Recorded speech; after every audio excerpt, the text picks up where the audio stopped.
The notification pinged, bright and demanding on my phone screen. Mia. Maddie, SOS! The florist for the pre-wedding brunch needs a deposit like yesterday. It's only $800.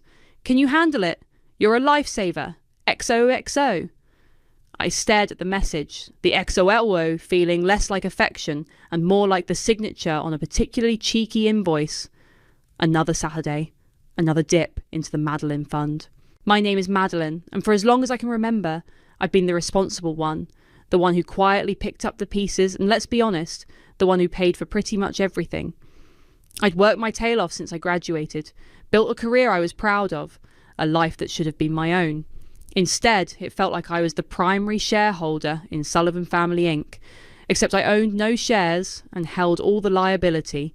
It started small, I guess. Back in high school, Mia needed the designer prom dress. Mum would sigh, "Oh, Madeline, you know how she is." It would just break her heart to go in something less. So my part-time job savings went to Mia's Cinderella moment. I wore a dress my cousin Layla lent me. No one noticed. Then came college. I got scholarships, worked 2 jobs, and ate ramen noodles more times than I care to admit. Mia, on the other hand, needed the out-of-state university experience, the one with the sorority house that looked like a mansion and a meal plan that apparently didn't cover her daily artisanal coffee habit or weekend shopping sprees. "She's just trying to fit in, darling," Mum would coo over the phone. "Could you spot her a little something? We're a bit tight this month." A little something usually had 3 zeros at the end, my little somethings for myself. They got shelved, indefinitely. That down payment I was saving for my own small condo, it magically transformed into the down payment for Mia's essential graduation car, a gleaming white SUV she promptly nicknamed Snowball. I was still taking the bus. And my parents, Laurel and Jacob, bless their hearts, they always seemed to be weathering some new financial storm. "The roof needs urgent repairs, Maddie," Dad would say, his voice heavy with worry. "We just don't know where the money will come from." It came from me, of course, my emergency fund, drained again. Later I'd see Mom's social media posts from a surprisingly sunny staycation that looked suspiciously like a beach resort. But I never said anything. What was the point?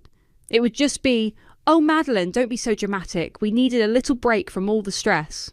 The worst part wasn't even the money, though God knows that was a constant ache. It was the expectation, the absolute, unwavering certainty in their eyes that of course Madeline would handle it. My achievements were just expected. My sacrifices, invisible. Mia would get a B on a paper, and there'd be a celebratory dinner. I'd get a promotion, and Mum would say, "That's nice, dear." Now about Mia's rent. Lately, the air had been thick with Mia's wedding. She was engaged to some guy who seemed nice enough, if a little overwhelmed by the Sullivan family whirlwind. The wedding chatter was constant, a glittering expensive cloud hovering over every family interaction, whispers of destination, designer gown, exclusive venue, and every time, all eyes would subtly shift to me. The unspoken question hung heavier than any chandelier. "So, Madeline, how are you planning to pay for all this?" I'd tried to set boundaries once, a few years ago. I'd gently suggested Mia get a part-time job to help with her car insurance. The fallout was nuclear. Mia wailed about how I was trying to ruin her social life. Mum accused me of being jealous and unsupportive. Dad just looked disappointed, muttering something about family sticking together. I caved, of course. The guilt was a well-honed weapon in their arsenal. I zelled Mia the $800 for the florist, my thumb hovering over the send button for a long moment. $800. That was a weekend trip I could have taken, a new course I could have enrolled in. Instead, it was for flowers that would wilt in a day, for a pre-wedding event I probably wouldn't even enjoy. A few hours later, just as I was trying to salvage what was left of my Saturday, my phone buzzed again. Mum. Her name flashed on the screen, and my stomach did a familiar little flip. "Madeline, darling!" Her voice was syrupy sweet, a tone that might always preceded a major withdrawal from the Bank of Madeline. "Good, you picked up. Listen, we need to have a family meeting about Mia's wedding. It's important." A knot of dread, cold and familiar, tightened in my chest. Here we go again. Only this time, something about her tone, the calculated casualness of it felt different, bigger. and a tiny, weary voice in the back of my mind whispered, I don't know how much more of this I can take. The family meeting was at Mom and Dad's house, the one I'd helped them secure the down payment for years ago. Mia was already there when I arrived, practically vibrating with excitement, a thick, glossy wedding magazine open on her lap. Mum was fussing with a tray of cookies, my favourite kind, a classic manipulation tactic. Dad was trying to look stern and paternal, but mostly just looked uncomfortable. Madeline, good, you're here, Mum said a little too brightly. Come sit, we have such exciting news. I sat on the edge of the armchair, the one with the slightly frayed armrest I'd always meant to offer to get reupholstered. The knot in my stomach was a full-blown fist now. Mia clapped her hands. Okay, so we've basically finalised everything. It's going to be amazing. She launched into a breathless description. A boutique vineyard in wine country, a guest list of 200, a custom-designed gown that sounded like it cost more than my car, and a week-long celebration. I listened, a growing sense of unreality washing over me. This wasn't just a wedding, it was a royal coronation. Finally, Mia paused for breath, beaming. Mum took that as her cue. And the best part, darling, she said, turning to me, her smile wide and expectant, is that we've managed to get the preliminary budget down to just $100,000. Isn't that wonderful? I blinked. $100,000? The words felt foreign in my mouth. Yes, Mia chirped. For everything. Flights, accommodation for the wedding party, the open bar, everything. Dad cleared his throat. Now, Maddie, we know it's a lot, but this is Mia's dream, her one special day. I looked from one expectant face to another. They couldn't be serious. Mom, Dad, Mia, that's an incredible amount of money. Even for me, I struggled for the right words. That's not something I can just pull out of thin air. The atmosphere in the room shifted instantly. Mum's smile froze, then melted into a frown. What do you mean, Madeline? Don't be difficult. I'm not being difficult, I said, my voice rising slightly despite myself. I'm being realistic. $100,000 is a huge commitment. I don't have that kind of money readily available for a wedding. Mia's lower lip began to tremble. But you have to. It's all planned, the deposits. Some of them are non-refundable. We assumed naturally that you'd want to do this for your sister, Mom said, her voice taking on that sharp, accusatory edge I knew so well. After all we've done for you. All you've done for me? I wanted to scream. Or all I've done for you. But the years of ingrained deference kept the words locked in my throat. I want Mia to have a beautiful wedding, I said, trying to keep my tone even. But this is beyond what's reasonable. Maybe we can look at some other options? Scale things back a bit? Scale back? Mia shrieked, tears welling in her eyes. You want me to scale back my dream wedding because you're being cheap? I can't believe you, Madeline. You're so selfish. Selfish? The accusation stung, sharp and unfair.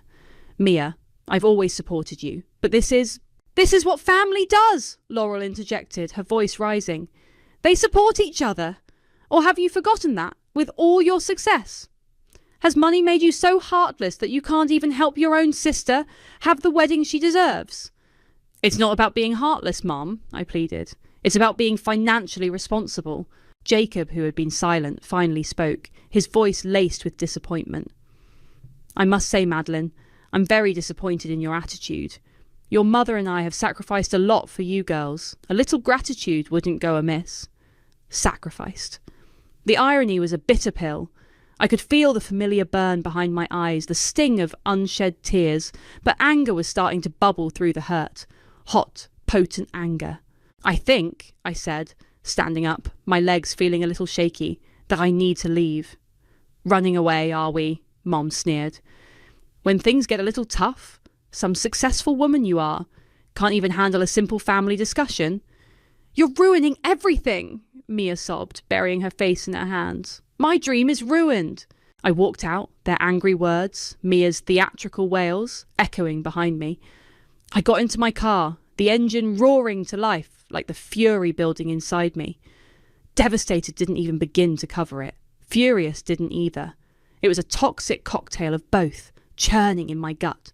How could they be so blind, so entitled, so cruel? I drove, not really knowing where I was going, just needing to put distance between myself and that house, that family. My phone buzzed in the cup holder. I glanced at it. A text message. From Mia. My heart sank. An apology? A moment of clarity? I pulled over and read it. Oh, and by the way, you're not a bridesmaid, silly. We need you on clean-up duty and running errands for my big day. Be a dear. The winky face emoji felt like a final twist of the knife. Clean-up duty. After demanding $100,000, they were demoting me to unpaid servant. That was it.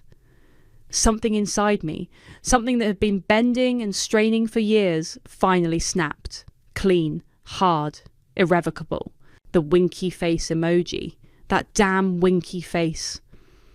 It was the final, patronising pat on the head after a lifetime of being treated like an ATM with a heartbeat.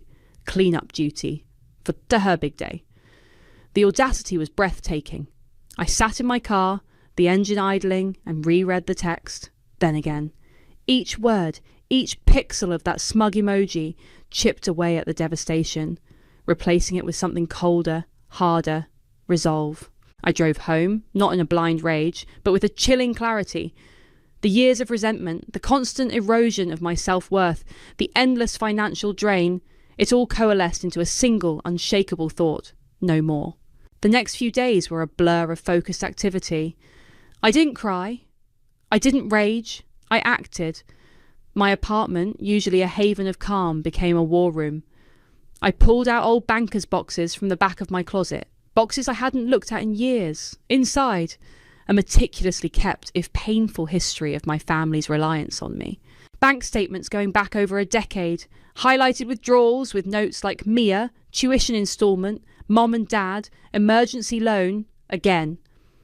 Printed emails with subject lines like urgent help needed or just a little something for Mia's birthday trip. Receipts for designer handbags I'd bought Mia for Christmases and birthdays because Mum insisted it's what all her friends are getting. Copies of loan agreements I'd co-signed for Mia's first apartment, her second car, after Snowball was totaled in an accident she claimed wasn't her fault. The down payment for their house, a wire transfer confirmation that still made my stomach clench. Each piece of paper was a fresh stab, a reminder of a sacrifice made, a boundary crossed, a need of my own deferred. The emergency roof repair for Mum and Dad that coincided with their anniversary cruise. The investment opportunity Dad roped me into that mysteriously vanished along with my money. Mia's endless stream of, can you just cover this month's rent, car payment, on credit card bill? It was all there, a monument to my own enabling, yes, but also to their relentless, shameless exploitation. The more I unearthed, the colder my anger became, solidifying into something sharp and purposeful. I compiled it all, spreadsheets itemizing dates, amounts and purposes, a digital folder bulging with scanned documents. It was a horrifying testament to how much I had given and how little I had ever received in return, not even basic respect. Then I started researching lawyers, not just any lawyer. I needed someone formidable, someone who wouldn't be swayed by sob stories or family drama, someone who understood contracts and, if necessary, how to break them. I found Sloane McCoy. Her website described her as specialising in complex financial disputes and contracts law. Her photo exuded a no-nonsense competence. I booked a consultation. Walking into her sleek, minimalist office felt like stepping into a different world, a world where logic and legal standing mattered more than emotional blackmail. Sloane was in her 40s, sharp-eyed, with an air of calm authority.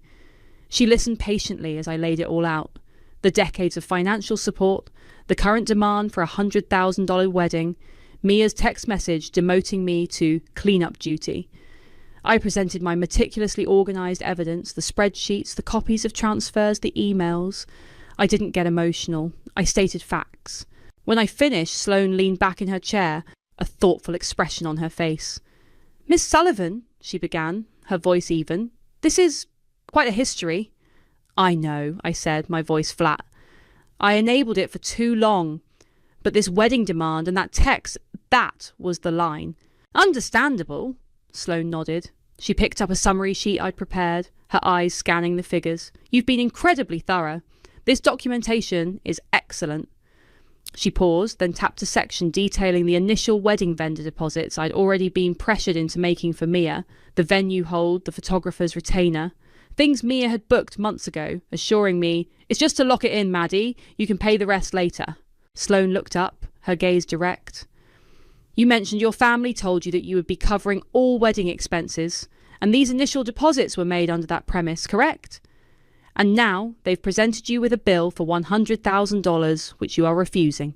"Correct," I confirmed. A glint appeared in Sloane's eyes. "Interesting. If these initial deposits were made under duress, or based on a significant misrepresentation of the overall financial expectation, their current demand certainly qualifies, then any contracts you entered into with these vendors could potentially be voided from your end. Or at the very least," she continued, a small, almost imperceptible smile playing on her lips, "the liability for the full contract amounts could be legally shifted to the people who are actually having the wedding." A flicker, not of hope, but of grim, satisfying possibility lit up inside me, the first spark of a wildfire. Sloane's words hung in the air, a lifeline and a weapon, all in one. "Shifted?" I repeated, the implications starting to dawn. "Precisely," Sloane affirmed, her smile a little wider now. "If you made deposits based on their assurance that you were handling it, and now they've escalated that to an untenable demand, while simultaneously demoting your role, that's a material change.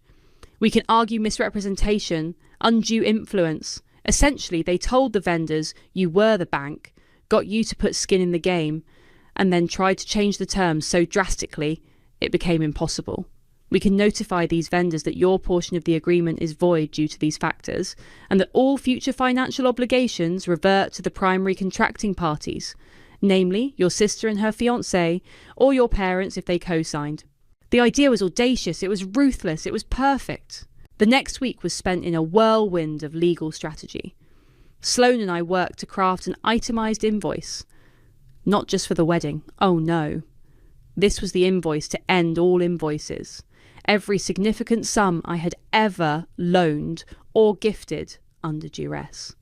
The down payment on their house, Mia's 4 years of out-of-state tuition, the full cost of Snowball and its successor, the endless string of smaller bailouts that, when added up, amounted to a staggering figure. Reliving each transaction was like picking at an old wound. I remembered the anxiety of transferring that house deposit, knowing it would deplete my savings to almost zero. I recalled the arguments, the guilt trips, the hollow promises of repayment that never materialised. It was emotionally draining, each line item a fresh wave of bitterness. But with each entry, my resolve hardened. This wasn't just about stopping the wedding extortion. It was about reclaiming years of my life, my resources, my self-respect. During this period, my family, blissfully unaware of the storm brewing, continued their wedding preparations with gusto. Mum would call, her voice dripping with false cheer. "Maddie, darling, Mia was wondering if you'd mind picking up the wedding favours. They're at that little boutique downtown, you know the one. Terribly expensive, but so worth it." I'd make a non-committal noise and change the subject. Mia sent texts with links to bridesmaid dresses for her other bridesmaids, of course, asking my opinion on colours. "Do you think blush or champagne for the girls, Maddie? And don't forget, you need to be there early on the day to help set up the reception hall before you get changed into your, well, whatever you're wearing for clean-up." I'd reply with a thumbs-up emoji, the irony not lost on me. Sloane, meanwhile, had her team do some discreet digging. "It appears," she informed me during one of our meetings, her tone dry, "that your parents have already informed several key vendors, the vineyard, the caterer, even the string quartet, that their successful daughter Madeline is delighted to be covering all expenses as a wedding gift. They've been leveraging your name and perceived wealth quite effectively." That just added fuel to the fire. They weren't just expecting me to pay, they were actively using my reputation to secure services they had no intention of paying for themselves. Then came the twist. I was sifting through a box of very old bank statements, looking for the exact date of the emergency roof repair funds I'd given Mum and Dad. I remembered that period vividly. I'd been saving for a professional development course, something that could have really boosted my career. But Dad had sounded so desperate on the phone, talking about leaks and potential structural damage. I'd wired them nearly $10,000, telling myself the course could wait. I ate instant noodles for a month to make up the shortfall in my own budget. And there it was. The transfer. $9,500. A week later, on Mom's social media archives, I'd had to go deep back to her old, rarely used accounts. I found it. A photo album titled Anniversary Getaway. Pictures of Mom, Dad, and Mia beaming on the deck of a cruise ship. Palm trees in the background, cocktails in hand. The date stamp on the photos was exactly 10 days after I'd sent the roof money. I stared at the screen, the cheerful vacation photos, a sickening contrast to my memory of cheap noodles and deferred dreams. There was no mention of a new roof, no pictures of diligent repairmen, just sun-drenched smiles bought with my sacrifice. Any lingering trace of doubt, any tiny misplaced flicker of familial obligation I might have still harboured, vaporised. It was replaced by a cold, clear certainty. They didn't deserve my help. They didn't deserve my consideration. They deserved consequences. A few days later, a thick, cream-coloured envelope arrived in my mailbox. Embossed, elegant, with Mia's and her fiancé's names intertwined in flowing script. The official wedding invitation. It was beautiful. A picture of blissful, ignorant joy. I held it in my hand, a small, cold smile playing on my lips. My RSVP, I thought, was almost ready. And it was going to be a showstopper. The official wedding invitation sat on my kitchen counter for a day, a pristine symbol of their oblivious entitlement. Every time I walked past it, that cold smile would return. My RSVP. It was going to be so much more than a simple yes or no. Sloane and I had finalised the package. It was a masterpiece of polite, professional devastation. First, the RSVP card itself. I'd found a suitably sarcastic one online, a drawing of a champagne flute shattering, with the pre-printed text, joyfully accepts my eyes. Regretfully declines. I ticked regretfully declines, and in my neatest handwriting, added a little asterisk.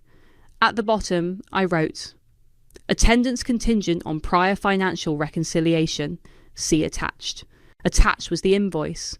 Page after page, meticulously itemised, dating back over a decade. The down payment for their house. Mia's tuition, her cars, her rent bailouts, the endless loans to Mum and Dad for everything from urgent bills to vague investment opportunities. The grand total, printed in bold at the bottom of the final page, was a figure that made even my own breath catch. It was astronomical. It was accurate. The final piece of the trifecta was the letter from Sloane McCoy, printed on her firm's heavy, expensive-looking letterhead. It was a marvel of legal precision and thinly veiled contempt. It formally stated that, effective immediately, all financial support from me to Laurel, Jacob and Mia was terminated. It referenced the enclosed invoice, demanding a proposed repayment plan within 30 days. And then, the kicker. It formally notified them that any and all wedding vendor deposits I had made were being contested and recalled due to significant misrepresentation, undue influence, and a material alteration of the agreed-upon terms, namely, their expectation that I would now fund a $100,000 wedding. The letter clearly stated that all contractual liabilities for the wedding, including any outstanding balances or cancellation fees, now rested squarely with them, Mia and her fiancé, and Laurel and Jacob as co-signatories or guarantors. I assembled 3 identical packages, one for Mum and Dad, one for Mia, and just for good measure, one for Mia's fiancé. I figured he deserved to know what kind of financial black hole he was marrying into. I sent them via certified mail, return receipt requested. The click of the postal clerk's stamp felt like the firing of a starting gun. Then I waited. The first few days were eerily quiet. The return receipts came back, signed. They had received the packages. The silence was unnerving, a coiled spring of anticipation. I half expected my phone to explode with furious calls, my doorbell to ring with outraged family members. Nothing. It was a deafening, unsettling void.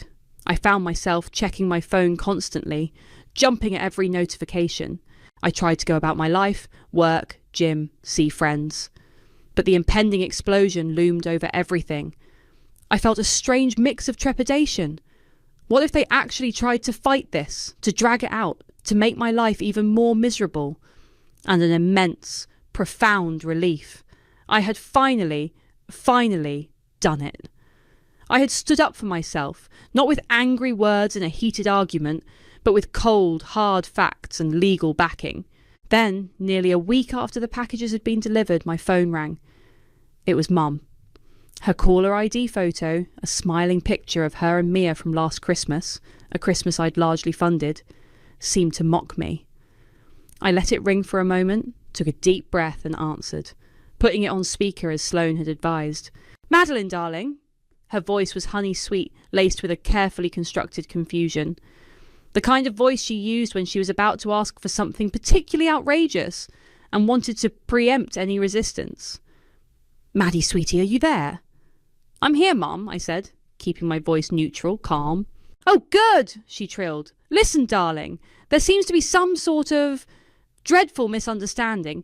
We received this very strange package from you, and from some lawyer." She gave a little nervous laugh. "It's all very confusing. That silly invoice, and all that talk about wedding contract, I'm sure it's just a big mix-up." I could almost hear her mentally rehearsing her lines, trying to gauge my reaction. "There's no misunderstanding, Mom," I said, my voice firm but quiet. "The letter from my lawyer, Ms. McCoy, is quite clear, as is the invoice." A pause. The honey was starting to curdle. "Now, Madeline, don't be difficult. This isn't funny. Mia is very upset. You know how sensitive she is, especially with the wedding so close." "My lawyer's contact information is on the letterhead," I stated, just as Sloane had coached me. "Any further discussion regarding this matter should be directed to her." "Your lawyer?" Mum's voice sharpened, the sweetness vanishing completely. "What on earth do you need a lawyer for, Madeline? We're family. This is a family matter.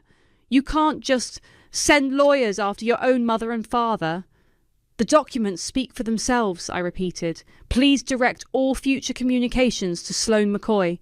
But the wedding deposits!" Her voice was rising now, a distinct note of panic creeping in. "You can't just take them back. The venue, the caterer, they're all booked. What are we supposed to do?"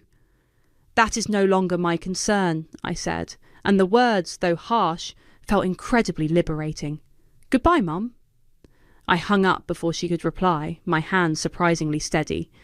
The first shot had been fired. The silence was broken. And I had a feeling the real fireworks were just about to begin. Mum's call was just the opening salvo.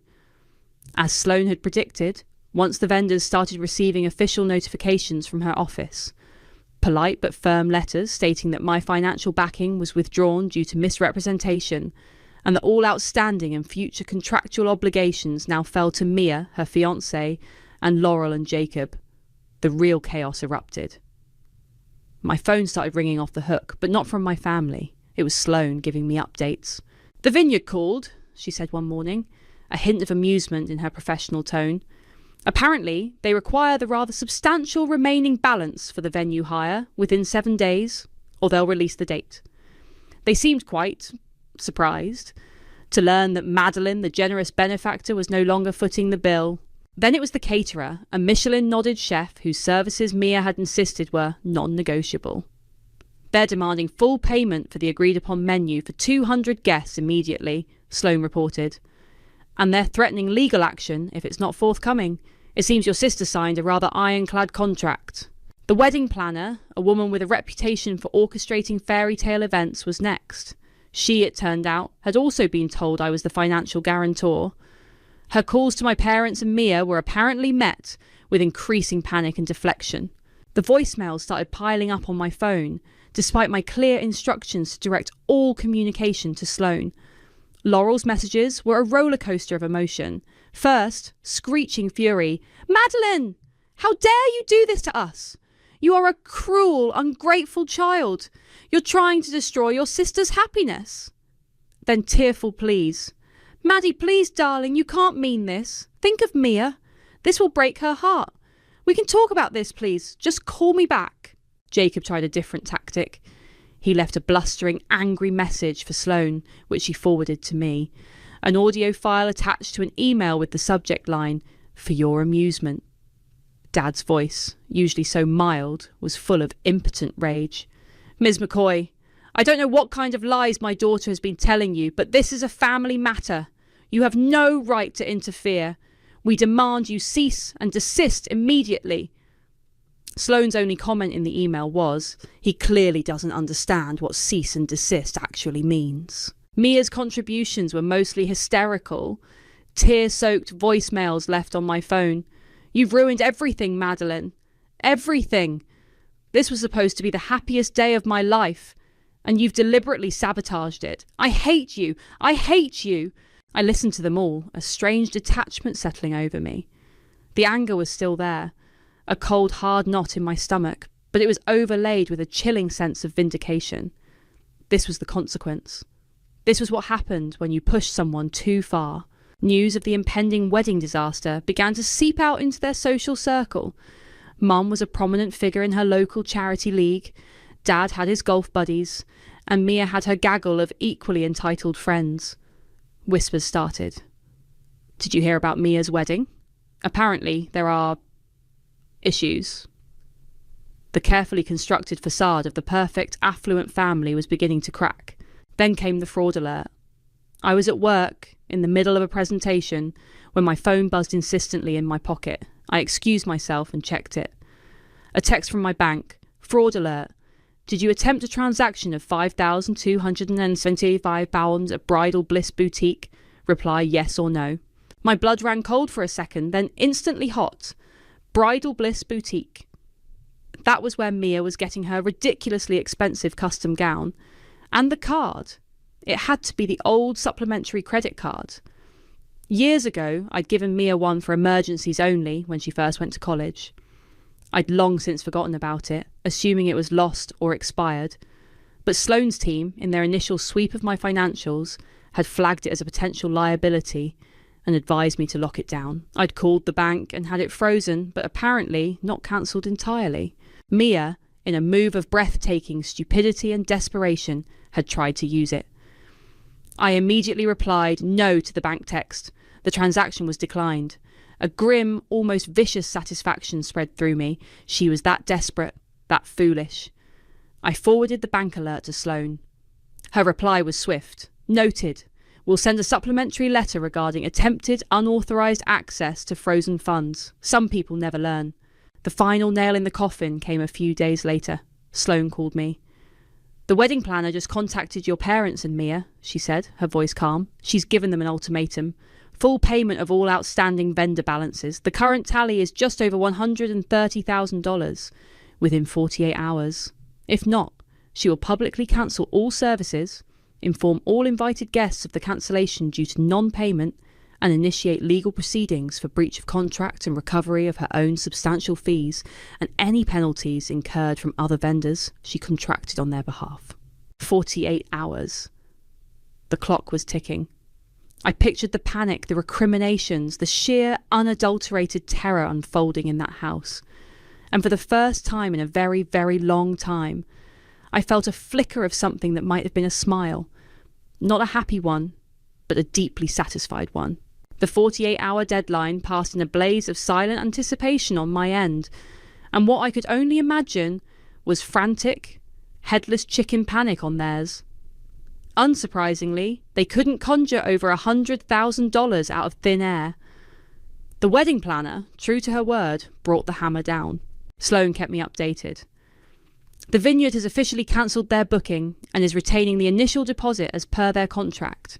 The caterer is sending a demand letter for their full fee plus damages. The florist, the band, the photographer, they're all following suit. The wedding planner has formally terminated her services and is preparing to sue for her losses and breach of contract. It was a cascade of financial ruin, entirely of their own making. They tried, apparently, to salvage something. Frantic calls were made to cheaper venues, to friends who could cook, to anyone who might offer services for free or on a flimsy promise of future payment. But word travels fast in those circles. The story of the spectacularly imploded high society wedding, The one bankrolled by the generous older sister, who had suddenly pulled the plug, was becoming the juiciest gossip of the season. No one wanted to touch them. Vendors were demanding cash up front, and cash was the one thing they no longer had access to, at least not from me. The grand implosion was swift and brutal. The dream wedding didn't just shrink, it vaporized, humiliatingly, publicly. Then on a rainy Tuesday evening, my apartment buzzer shrieked. I wasn't expecting anyone. I checked the intercom camera. My heart leaped, then settled into a cold, hard beat. Laurel, Jacob, Mia. Their faces were grim, rain-streaked and furious. I buzzed them up. Part of me knew this confrontation was inevitable. Part of me, perversely, welcomed it. Let them say their piece. I was ready. They practically stormed in when I opened the door, Mia pushing past me first, her face blotchy and swollen from crying. Laurel's expression was venomous, Jacob's a mixture of anger and pathetic bewilderment. "How could you?" Laurel hissed, her voice trembling with rage. "How could you do this to your own family, to your sister? You've ruined my life!" Mia shrieked, her voice cracking. This was supposed to be my one perfect day, my one day, and you destroyed it. Deliberately! Jacob just stood there, shaking his head. "Madeline, Madeline, after everything we've done for you." I leaned against the doorframe, my arms crossed. I didn't raise my voice. I didn't need to. "Done for me?" I asked, my tone dangerously quiet. "Or everything I've done for you?" "Don't you dare try to twist this," Laurel spat. "You're a vindictive, selfish brat. You always have been. Jealous of Mia, jealous of her happiness." "Jealous?" I let out a short, humourless laugh. "Oh, Mum, if you only knew. Let's talk about jealousy. Or better yet, let's talk about that emergency roof repair money. The $10,000 I gave you when I was eating instant noodles for a month. Remember that? Or were you too busy enjoying your anniversary cruise to notice?" The colour drained from Laurel's face. Jacob looked stunned. Mia just looked confused, then angrier. "What? What cruise?" Jacob stammered. "The one you all went on, right after I sent you money for a roof that, miraculously, never seemed to get fixed," I said, my eyes locking onto Laurel's. "The one you posted pictures of all over social media. Don't worry, I have copies." Laurel opened her mouth, then closed it again. For once, she seemed speechless. "This isn't about a cruise!" Mia screamed, stamping her foot like a petulant child. "This is about my wedding, my life! You took that away from me." "No, Mia," I said, my voice still calm, but with an edge of steel. "I didn't take anything away from you.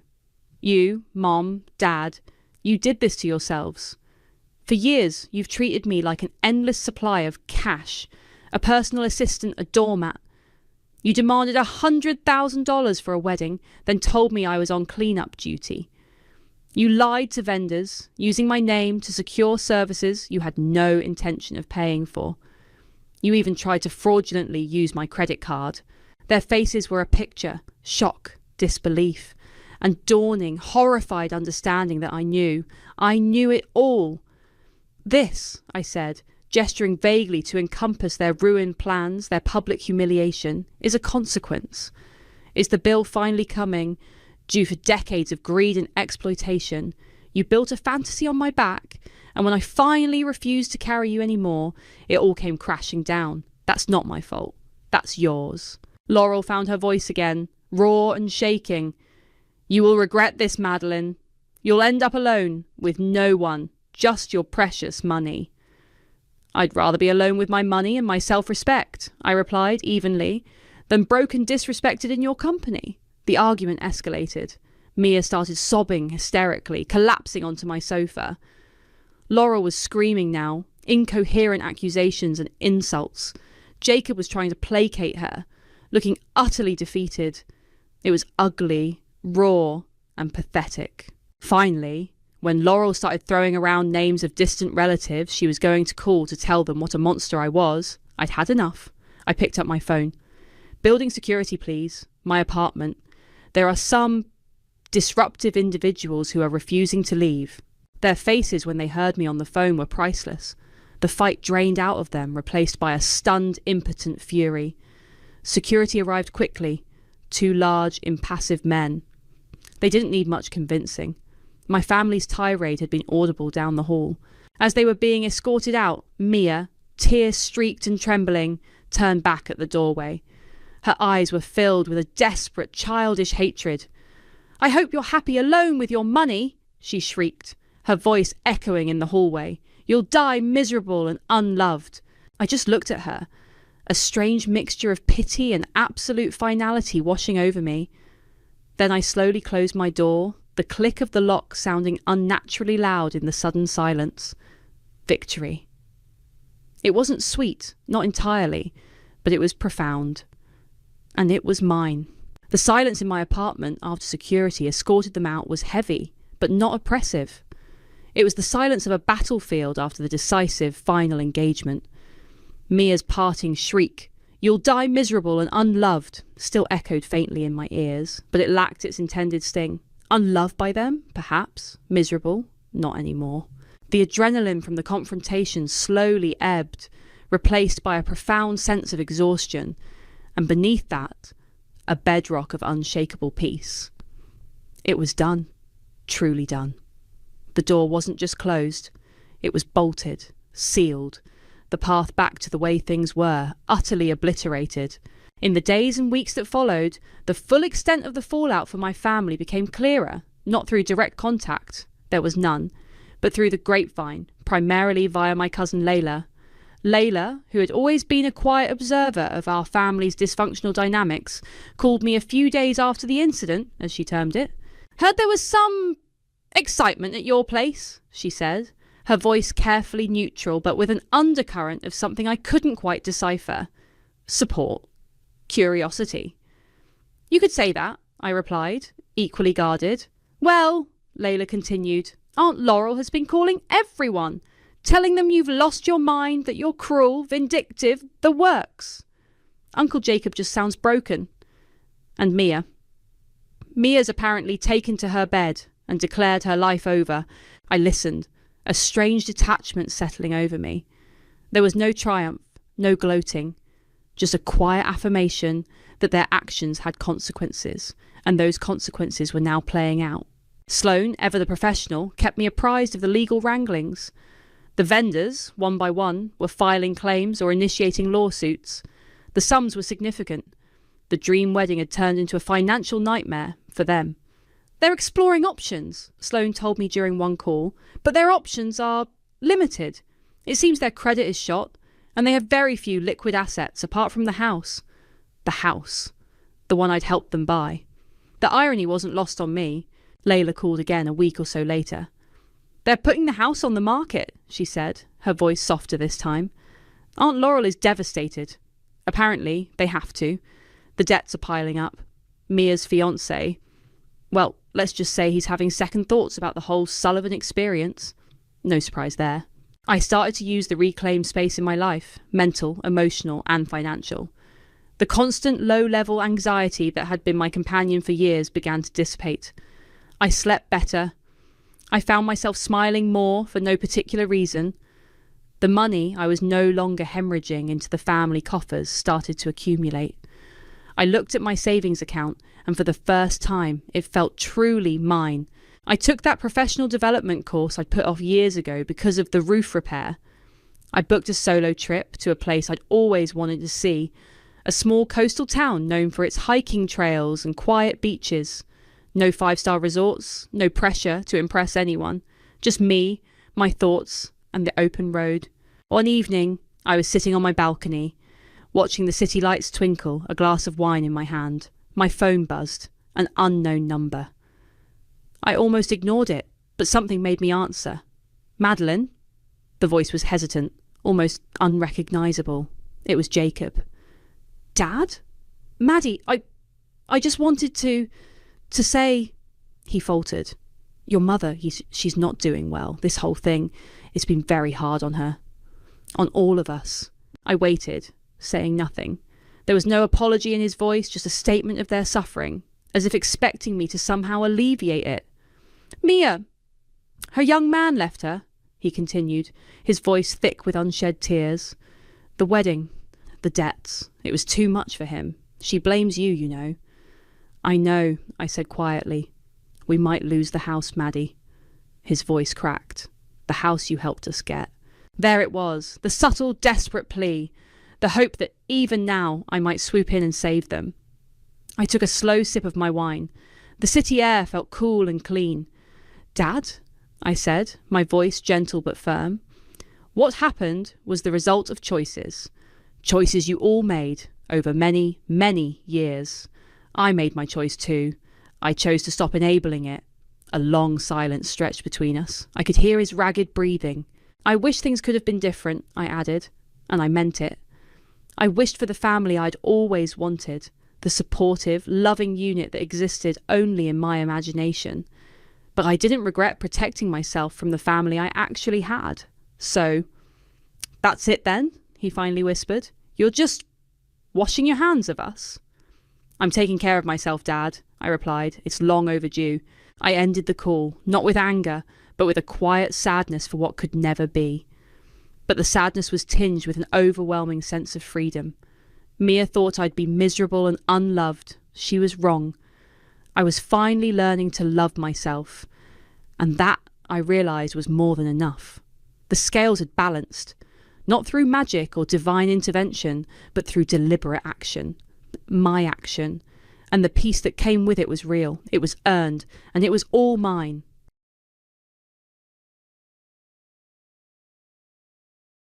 The last time I saw my grandfather alive, he was working in his private lab, surrounded by circuits and prototype boards, his white hair wild as Einstein's. Alex, he'd said, looking up from his work with those sharp blue eyes that could pierce right through you. Remember what I always tell you. Innovation isn't about being first, I recited, smiling at our familiar exchange. It's about being right. And he prompted, setting down his soldering iron. The most valuable things aren't always visible on the balance sheet. He nodded, satisfied. Good boy. Now hand me that oscilloscope, would you? I was 28 then, fresh out of my PhD program in electrical engineering, working as a junior researcher at Quantum Tech, the company my grandfather had built from nothing into a billion-dollar technology empire. Everyone expected me to start at the top, but Grandpa insisted I begin in R&D just like he had 40 years ago.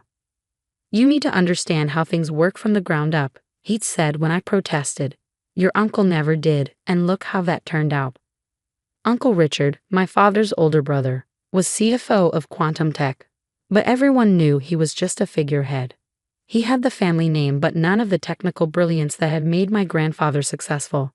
Dad might have been better suited for leadership, but he died in a climbing accident when I was 12, leaving me to be raised by my mother and grandfather. I didn't know it then, but that conversation in the lab would be our last. 2 weeks later, Grandpa Arthur Mitchell, founder and CEO of Quantum Tech, was found dead in his office. Heart attack, the doctors said. Natural causes. He was 78. The funeral was exactly as he would have hated it, formal, stuffy, full of corporate types more interested in the future of the company than in mourning its founder. Uncle Richard worked the crowd like a politician, shaking hands and accepting condolences with practiced grace. His wife Amanda hung on his arm, her designer black dress probably worth more than my yearly salary. Such a tragedy, I overheard her telling someone. But Richard is ready to step up. The company needs strong leadership now. I stood in the back, uncomfortable in my dark suit, missing the casual conversations Grandpa and I used to have over circuit boards and coffee. My mother squeezed my hand, understanding as always. He was so proud of you, she whispered. Never forget that. The will reading was scheduled for the following Monday at the corporate headquarters. I arrived early, passing through the familiar security checkpoints, nodding to researchers I knew from the labs.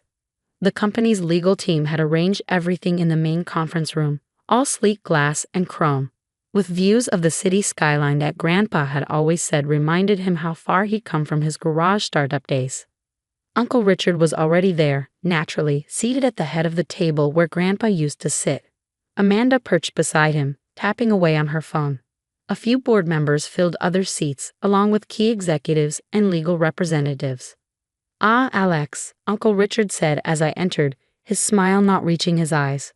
Good of you to join us. How are things in the research department? Still playing with your little circuits. Before I could respond, Harrison Webb, the head of legal, called the meeting to order.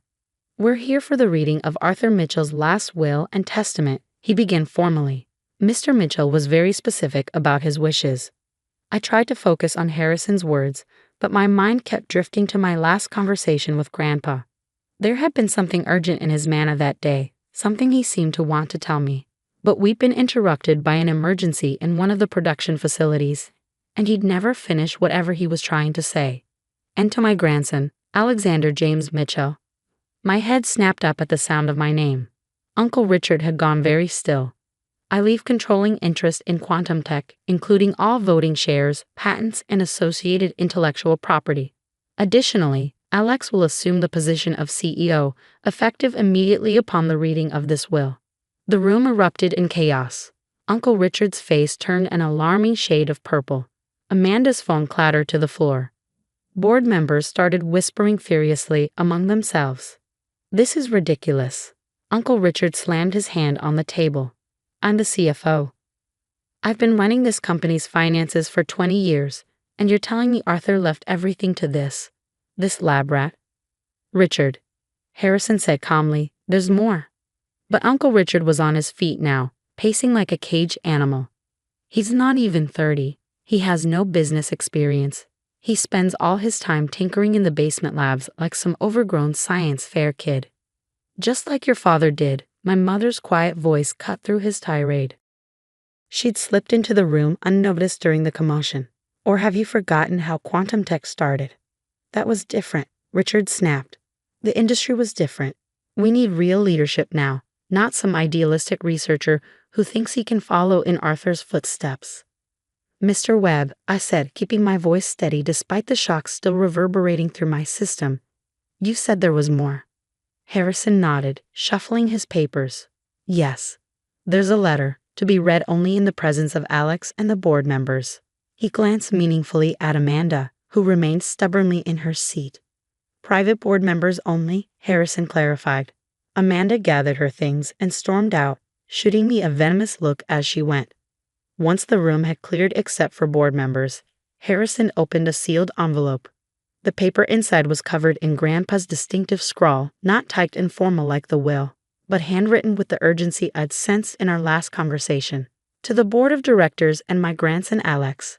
Harrison read, if you're hearing this, then I ran out of time to tell you in person. Quantum tech is on the verge of something revolutionary. The work we've been doing in Lab Zero. Lab Zero? One of the board members interrupted. There is no Lab Zero. Oh, but there is, Harrison continued reading. Hidden beneath the main research facility. Only Alex and I knew about it. Inside, you'll find a future of quantum computing. A breakthrough that will change everything. But there are people who would kill for this technology, including some very close to home. The lab is secured with biometric locks keyed to Mitchell DNA. Alex, you'll know what to do when you see it. Trust no one until you understand everything. And Richard. Harrison paused, looking uncomfortable. What? Uncle Richard demanded. What did he say about me? I know what you've been planning with global tech. I have proof. Alex checked the safe in my private lab. The password is your father's birthday. The room fell silent. Global Tech was our biggest competitor, a tech giant that had been trying to acquire quantum tech for years. Any dealings with them would be a massive breach of corporate trust. This is insane, Uncle Richard said, but his voice had lost its anger, replaced by something that sounded almost like fear. Arthur was clearly losing his mind at the end. Hidden labs. Corporate espionage. He was paranoid. Nevertheless, Harrison said, these are his legal wishes. Alex is CEO, effective immediately. And given the serious nature of these allegations, I recommend a full audit of all executive communications and financial transactions. Uncle Richard stormed out of the room, nearly bowling over an assistant in his haste. The board members gathered their things, some offering me congratulations, others looking skeptical. Soon only Harrison, my mother, and I remained. Alex, Harrison said quietly, your grandfather added something else, for your eyes only. He handed me a small envelope. Inside was a single piece of paper with just one line. The quantum key is in the music box. Be careful who you trust. The music box, I knew exactly which one he meant. A handmade wooden box that had sat on his desk for as long as I could remember. It played our favorite backed piece, the one he taught me to play on piano when I was young. I need to get to his private lab, I said, standing. Now. But as I would soon discover, I wasn't the only one with that idea. The security logs would later show that Uncle Richard had accessed the lab just minutes after leaving the conference room. What they wouldn't show was what he took, or what he was planning to do with it. My grandfather's private lab was exactly as I remembered it from our last conversation. Organized chaos of circuit boards, testing equipment, and handwritten notes in his distinctive scrawl. Except for one thing, the music box was missing from his desk. Someone's been here, I said, noting the disturbed dust pattern where the box should have been. Recently. Harrison Webb, who had insisted on accompanying me, pulled out his phone. I'll check the security logs. Yes, Richard accessed the lab 12 minutes after leaving the meeting. My heart raced as I approached the wall safe hidden behind a vintage vacuum tube diagram. One of Grandpa's favorite pieces of scientific history. The combination was indeed my father's birthday, 03 to 1772. Inside, I found a thick folder labeled Global Tech and a tablet computer I'd never seen before.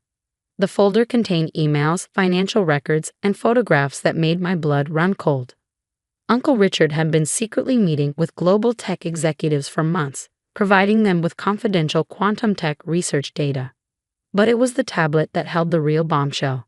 These are security recordings, Harrison observed as I swiped through the files, from cameras I didn't know existed. The footage showed Uncle Richard in numerous clandestine meetings, not just with global tech executives, but with people I recognized from our own board. He was planning a hostile takeover, one that would have stripped Grandpa of control over his own company. That's why he changed the will, I murmured. Grandpa found out about the conspiracy. But where was the music box? And what was this quantum key Grandpa had mentioned? A commotion outside the lab drew our attention. Through the glass walls, I could see security guards rushing toward the research wing. My phone buzzed with an alert. Unauthorized access attempted in Sublevel B. Sublevel B doesn't exist, Harrison said, frowning at his phone. I smiled grimly. Yes, it does. Lab 0. The hidden lab's entrance was exactly where I'd expected, behind a seemingly solid wall in the basement level. Accessible only through a biometric scanner disguised as a circuit breaker panel. As Harrison and I descended the stark white staircase, accompanied by 2 security guards, I could hear voices echoing from below. It has to be here somewhere. Uncle Richard's voice, tight with desperation. Search everything. We emerged into a vast laboratory space that would have made any tech company jealous. Quantum computing arrays lined the walls, their cooling systems humming quietly. In the center of the room stood Uncle Richard, the missing music box in his hands, surrounded by 3 men I recognized from Global Tech's executive team. It's over, Richard, I called out, making them all jump. Step away from the equipment. Alex, he tried to hide the music box behind his back, like a child caught stealing cookies. I can explain. I'm protecting the company's interests. These men are here to steal our quantum computing breakthrough, I interrupted. Just like you've been stealing our other research. One of the global tech executives started edging toward the exit, but the security guards blocked his path. You don't understand, Richard snarled. This company needs real leadership, not some idealistic kid playing scientist. I've spent 20 years making backdoor deals and selling our technology to competitors. I pulled out my phone and played one of the security recordings. Richard's face went pale as his own voice filled the lab, discussing pricing for stolen trade secrets. Where did you get that? Grandpa wasn't as oblivious as you thought. He knew what you were planning. That's why he made sure everything was documented. Richard's expression shifted from shock to calculation. Fine. Let's make a deal. You're young. You don't want the burden of running a company this size. Global Tech is prepared to offer. Put down the music box, I said quietly, before I show the board what else is on this tablet. His hands tightened on the wooden box. This is nothing but a sentimental trinket. But if you think it's so important, he held it over the edge of a nearby workbench. Maybe we should negotiate. I smiled. Go ahead. Drop it. Something in my tone made him hesitate. What do you mean? The quantum key isn't in the music box, Uncle Richard. That was just Grandpa's way of identifying who we couldn't trust. The real breakthrough. I gestured to the quantum arrays humming around us. It's already integrated into every system in this lab. Has been for months. You're bluffing, one of the global tech executives said. Our sources say the technology isn't operational yet. Your sources, I said, walking over to a terminal, were as reliable as your ethics. I typed in a command and the screens around the lab lit up with a familiar back melody translated into quantum algorithms. Grandpa, and I completed the final tests 3 weeks ago. The patent applications were filed the next day. Richard's face contorted with rage. He hurled the music box at my head, but one of the security guards caught it mid-air. Within minutes, the lab was swarming with police and FBI agents. Harrison had quietly called them while I was keeping everyone distracted. You'll regret this, Richard spat as he was led away in handcuffs. You're nothing but a lab rat playing at being CEO. I picked up the music box, miraculously unharmed. No, Uncle Richard. I'm exactly what Grandpa knew I could be, someone who understands that real innovation isn't about being first, it's about being right. The next few weeks were a blur of legal proceedings, press conferences, and corporate restructuring. The evidence against Richard and his conspirators was overwhelming.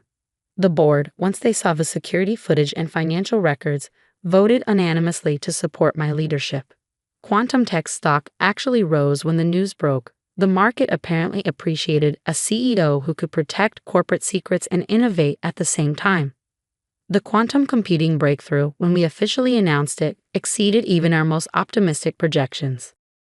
1 month after the confrontation in Lab Zero, I sat in what was now my office, the music box restored to its place on the desk. My mother had just left after helping me hang a new piece of art. The vintage vacuum tube diagram that had hidden Grandpa's safe, now framed and mounted where I could see it every day. A knock at the door interrupted my thoughts. It was Dr. Chin, one of our senior researchers, practically bouncing with excitement. Alex, the quantum network test results, they're even better than we predicted. Your grandfather's theories about quantum entanglement were spot on. I smiled, remembering all those late nights in the lab with Grandpa, discussing theories that seemed impossible then. Show me, I said, following her toward the research wing. As we walked, we passed the wall of CEO portraits. Grandpa's photo was there now, right next to where mine would eventually hang. His eyes seemed to twinkle with that familiar mix of mischief and brilliance. Innovation isn't about being first, I whispered. It's about being right. And somewhere I was sure Grandpa was smiling. In the months that followed, quantum tech flourished under the new direction. We expanded the research division, established a foundation to support young scientists, and created a mentorship program that would have made Grandpa proud. Uncle Richard and his co-conspirators face federal charges for corporate espionage and fraud. The music box still sits on my desk, playing batch whenever I need inspiration. Inside, where Richard never thought to look, is an old photograph of Grandpa and me in his original garage lab. Both of us covered in solder burns and grinning like mad scientists. On the back, in his handwriting, is the real key to everything. The most valuable things aren't always visible on the balance sheet: love, trust, and the courage to do what's right. Never forget where we came from, and never stop looking toward where we're going. Love, Grandpa. Sometimes, late at night when I'm working in Lab Zero, I swear I can feel his presence in the hum of the quantum arrays, in the elegant dance of electrons and algorithms, in the endless possibility of discovery. And I know that while Richard saw only dollar signs and corporate power, Grandpa saw something far more valuable: the future and someone he trusted to guide it. Innovation isn't about being first, it's about being right. And sometimes being right means honoring the past while building the future, one quantum bit at a time.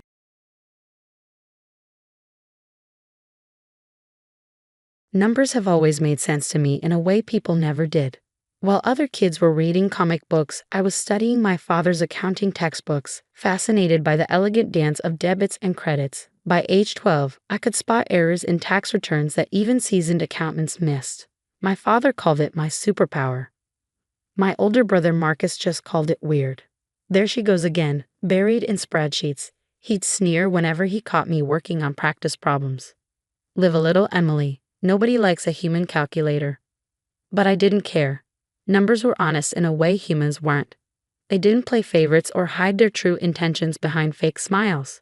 2 plus 2 would always equal 4, no matter how much you wished it didn't.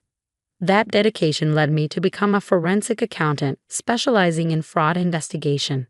While Marcus followed in our father's footsteps, taking over his successful construction company and expanding it into a multi-million-dollar enterprise, I built my reputation methodically, one case at a time. My work wasn't flashy, but it was meaningful. I helped small businesses recover stolen funds, exposed embezzlement schemes, and even assisted in bringing down a notorious money laundering operation. Not that any of that mattered to my family. At every gathering, Marcus dominated the conversation with tales of his latest business conquest, while my parents beamed with pride. My work was relegated to footnote status, barely worth mentioning between discussions of Marcus's new contracts and expansion plans. "So Emily," my mother would say, her tone carefully neutral, "still doing that audit thing?" I learned to smile and nod, to accept my role as the less successful sibling. It wasn't worth explaining that I just helped recover millions in stolen pension funds, or that the FBI regularly consulted me on complex financial fraud cases.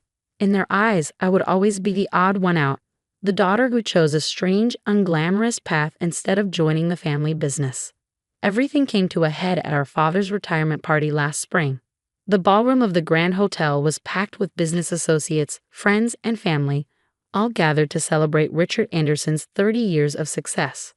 Marcus, as the new CEO, was set to give the main speech. I arrived early, helping Mom with the final arrangements while trying to ignore the way she fussed over Marcus's place at the head table. My own seat was tucked away in a corner, practically hidden behind a large floral arrangement. "Emily, darling," Mom called out, her voice carrying that familiar note of disapproval. "Couldn't you have worn something more festive? This is a celebration, not a day at the office." I glanced down at my charcoal gray pantsuit, chosen specifically because I had to head straight to court after the party for a major testimony. "I have work later, Mom." She sighed, that special sigh reserved for my many disappointments. "Of course you do. Heaven forbid you take one day off to properly celebrate your father's retirement." Before I could respond, Marcus swept in, commanding attention in his perfectly tailored Italian suit. "Mom, the place looks amazing." He kissed her cheek, then turned to me with that familiar smirk. "Hey there, little sister." Still rocking the auditor chick, I see. I forced a smile, reminding myself that this was Dad's day. "Hello, Marcus. Congratulations on the new development deal." "Oh, you heard about that?" His surprise seemed genuine. "Didn't think you kept up with actual business news, being so busy with your, what do you call it? Financial forensics." "Forensic accounting," I corrected, even though I knew he was perfectly aware of my job title. "And yes, I do read the business section occasionally." The party progressed predictably. Dad gave an emotional speech about building the company from nothing. Mom cried appropriately. And then it was Marcus's turn at the microphone. He started well enough, talking about our father's legacy and the future of Anderson Construction. But then 3 glasses of champagne in, he went off script. "You know," he said, swaying slightly, "Dad always taught us that success comes from taking risks, from thinking big.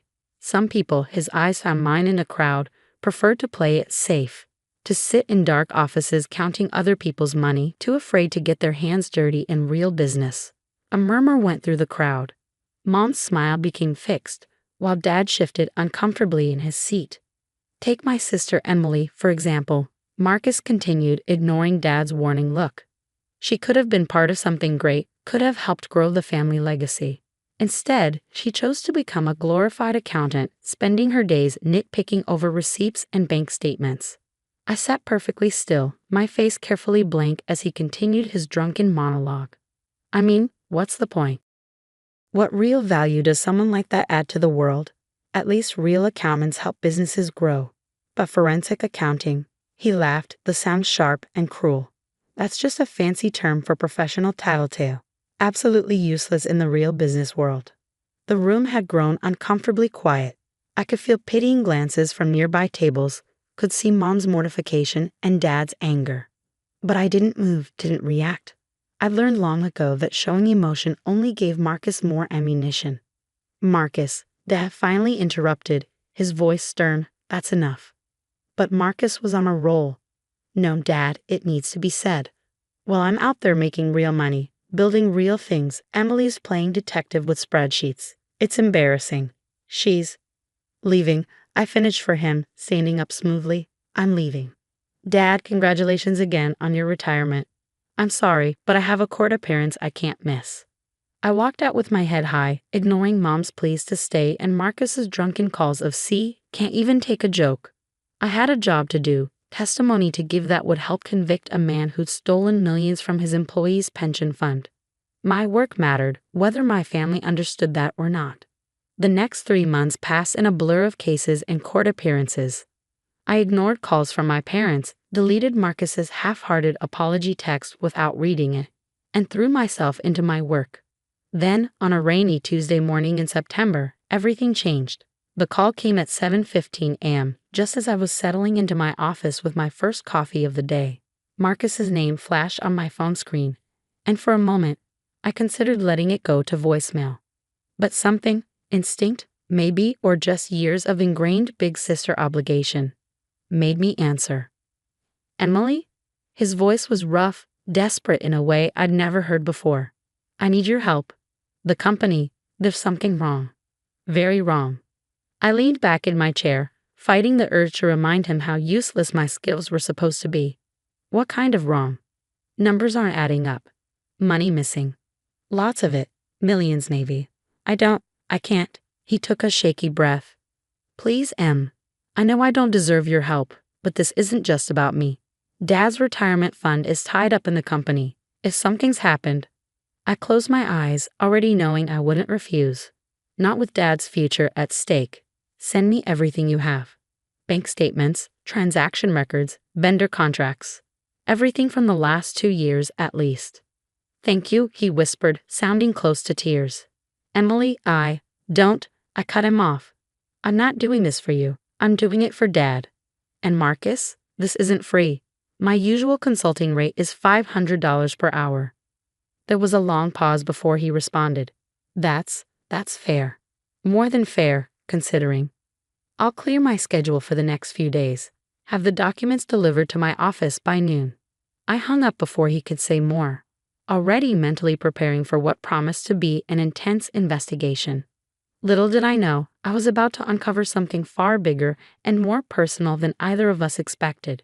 The documents arrived at exactly 11:58 a.m., 14 boxes of financial records, contracts, and internal memos. Marcus always did have a flair for dramatic timing. I cleared my conference room, ordered lunch, and settled in for what I knew would be a long day. By midnight, I had my first suspicions. By the end of the week, I had proof. And what I found made my blood run cold.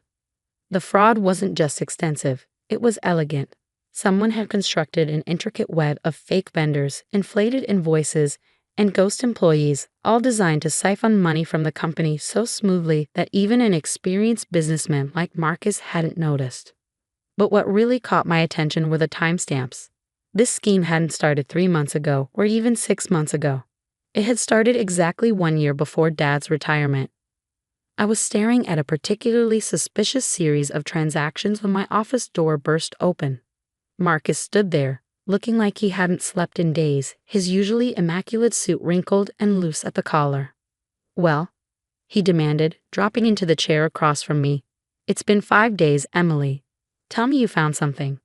I studied my brother's face carefully. I found a lot of things, Marcus. The question is, how much do you really want to know? He ran a hand through his disheveled hair. What's that supposed to mean? I want to know everything. This is my company we're talking about. Dad's company, I corrected quietly, watching his reaction. At least it was until last year. Something flickered across his face. Guilt? Fear? Before he masked it. Find Dad's company that he'd entrusted to me. Just tell me what you found. I pulled out my tablet and pulled up a spreadsheet. In the past 18 months, approximately $4.3 million has been diverted from Anderson Construction through a sophisticated network of shell companies and fraudulent invoices. Marcus went pale. 4.3 million? That's impossible. How did I not see this? Because it was designed not to be seen, I explained, turning the tablet to show him. Look at these vendor names. Summit Development Solutions, Progressive Building Materials, Elite Construction Resources. They all sound legitimate, don't they? All registered as corporations, all with professional websites and business addresses. He nodded slowly. I recognize some of those names. We've been doing business with them since exactly 1 year before Dad's retirement, I finished. Interesting timing, don't you think? Marcus shifted in his chair. What are you implying? I'm not implying anything yet. I'm stating facts. Fact 1. These companies exist only on paper. Their business addresses are vacant lots or non-existent buildings. Fact 2. All payments to these companies are processed through a complex chain of bank accounts before ultimately ending up in an offshore account in the Cayman Islands. I pulled up another document. Fact 3. The authorization for these vendors came from the CEO's office. Your office, Marcus. He jumped up, face flushed. Now wait just a minute. Are you accusing me of stealing from my own company? No, I said calmly. I'm telling you that someone with high-level access to Anderson Construction has been systematically draining it dry. Someone who knew exactly when Dad was planning to retire. Someone who had the authority to approve new vendors without question. Marcus collapsed back into his chair. This is insane. I wouldn't.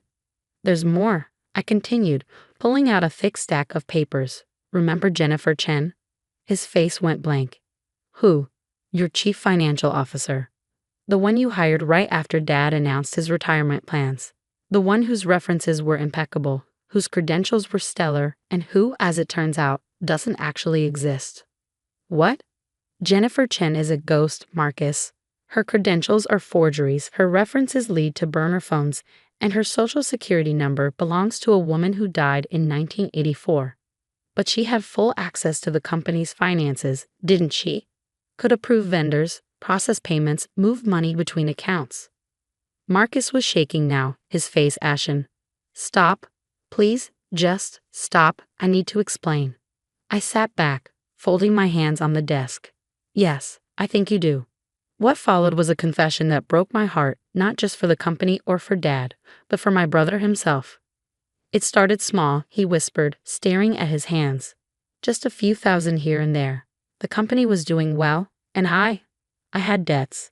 Gambling debts. I told myself I'd pay it back before anyone noticed. But the debts got bigger, I guessed. He nodded miserably. I met Jennifer. Her real name is Rebecca Walsh. At a casino in Vegas.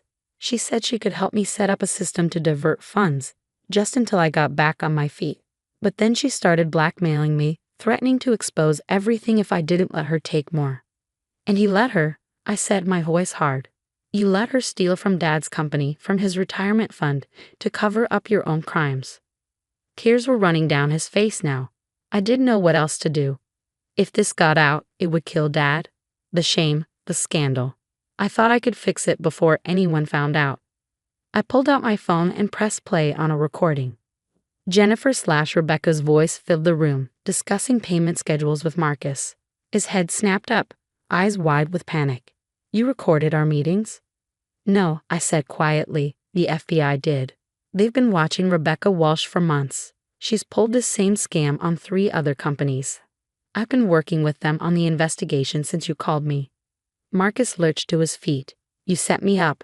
Your own brother. I protected the company. I corrected him. I protected Dad. The FBI is willing to treat you as a victim of extortion rather than a co-conspirator, thanks to these recordings. Rebecca and her associates will go to prison. The money in the Cayman accounts has already been frozen and will be returned to Anderson Construction. And me, he whispered. You'll have to step down as CEO, obviously. There will be fines, probably some community service, but no jail time as long as you cooperate fully. I stood up, gathering my files. Oh, and one more thing. You'll be paying back every penny you took, with interest. I've already drawn up a repayment schedule. It's quite aggressive, but then again, my rates are quite reasonable for a useless forensic accountant. The meeting with our parents the next day was one of the hardest things I've ever done. Mom cried, Dad raged, and Marcus sat there looking like a scolded schoolboy as I laid out the evidence and the resolution. But when I finished explaining how I'd worked with the FBI to save both the company and Marcus from complete destruction, Dad did something he'd never done before. He stood up, walked around the table, and hugged me tight. My brilliant girl, he whispered, his voice thick with emotion. I am so proud of you. That was 6 months ago. Anderson Construction is back on solid ground now, with Dad temporarily out of retirement to help right the ship while Marcus gets the help he needs for his gambling addiction. Mom still occasionally sighs about the scandal, but even she has started bragging to her friends about her daughter, the financial crime fighter. As for Marcus, he's different now. Humbled, certainly, but also more genuine. Last week, he stopped by my office with coffee and an actual heartfelt apology. I was jealous, he admitted, staring into his cup. You always made everything look so easy, so clean. Numbers, patterns, problems, you just saw them differently. I wanted to be that sure of myself, that confident in my abilities. Instead, I tried to tear you down to make myself feel bigger. I accepted his coffee and his apology, but not his self-pity. You're good at plenty of things, Marcus. Running crews, managing projects, inspiring people to do their best work. Those are real skills. You just got lost somewhere along the way. He nodded slowly. Yeah, I did, but he found me. Guess being a professional tattletale has its uses after all. I threw a pencil at him, and for the first time in years, we both laughed. Really laughed. Together. Yesterday, Dad called to ask if I consider taking on a permanent role at Anderson Construction, heading up a new compliance and audit department. We need your eyes, he said. Your way of seeing things. It's time this became a true family business with all our strengths working together. I haven't given him an answer yet. Part of me loves my independence, my reputation as a solo practitioner. But another part remembers that little girl with her father's accounting books, dreaming of working alongside her family. Maybe it's time for a new chapter. After all, numbers may not lie, but sometimes they do tell us when it's time for a change. In the end, that's the thing about family, like a complex equation. It may take time to work out all the variables, but when you finally get it right, everything balances perfectly. Sometimes it just takes a forensic accountant to show everyone exactly how the numbers should add up.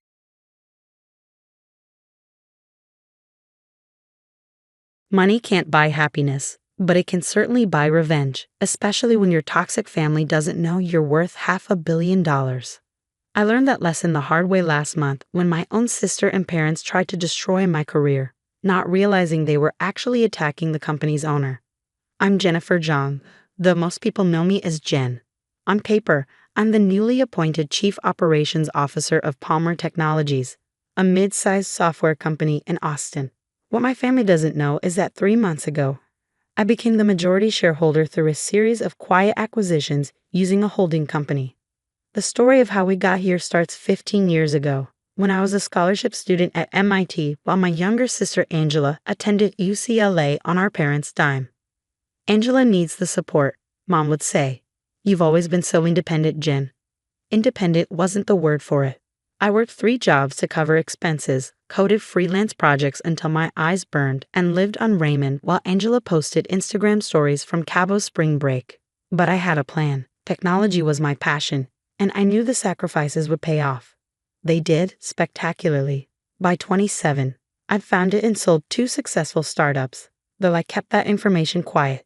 On paper, I looked like a moderately successful tech executive. In reality, I had hundreds of millions carefully invested through various shells and holding companies. Why the secrecy? Because I'd watched money destroy too many families. I saw how my parents' blatant favoritism toward Angela had intensified when they thought I was struggling financially. Their pride in her modest success as a marketing manager was matched only by their condescension toward my risky tech career.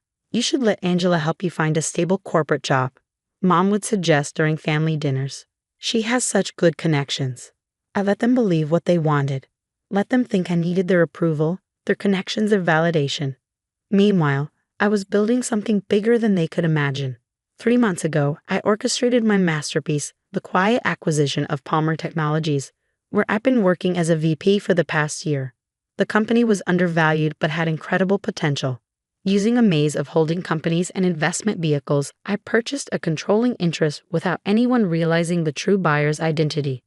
The board appointed me COO as part of the transition, not realizing they were actually hiring their new owner. I took the role because I genuinely loved the company and wanted to help lead its transformation from the inside. Angela's reaction to my promotion was predictable. Must be nice to finally catch a break. she said during our monthly family dinner. Though I hope you're not in over your head. Corporate leadership is very different from just writing code. Mom and Dad exchanged concerned looks. Maybe Angela could mentor you, Mom suggested. She's been in corporate management for years.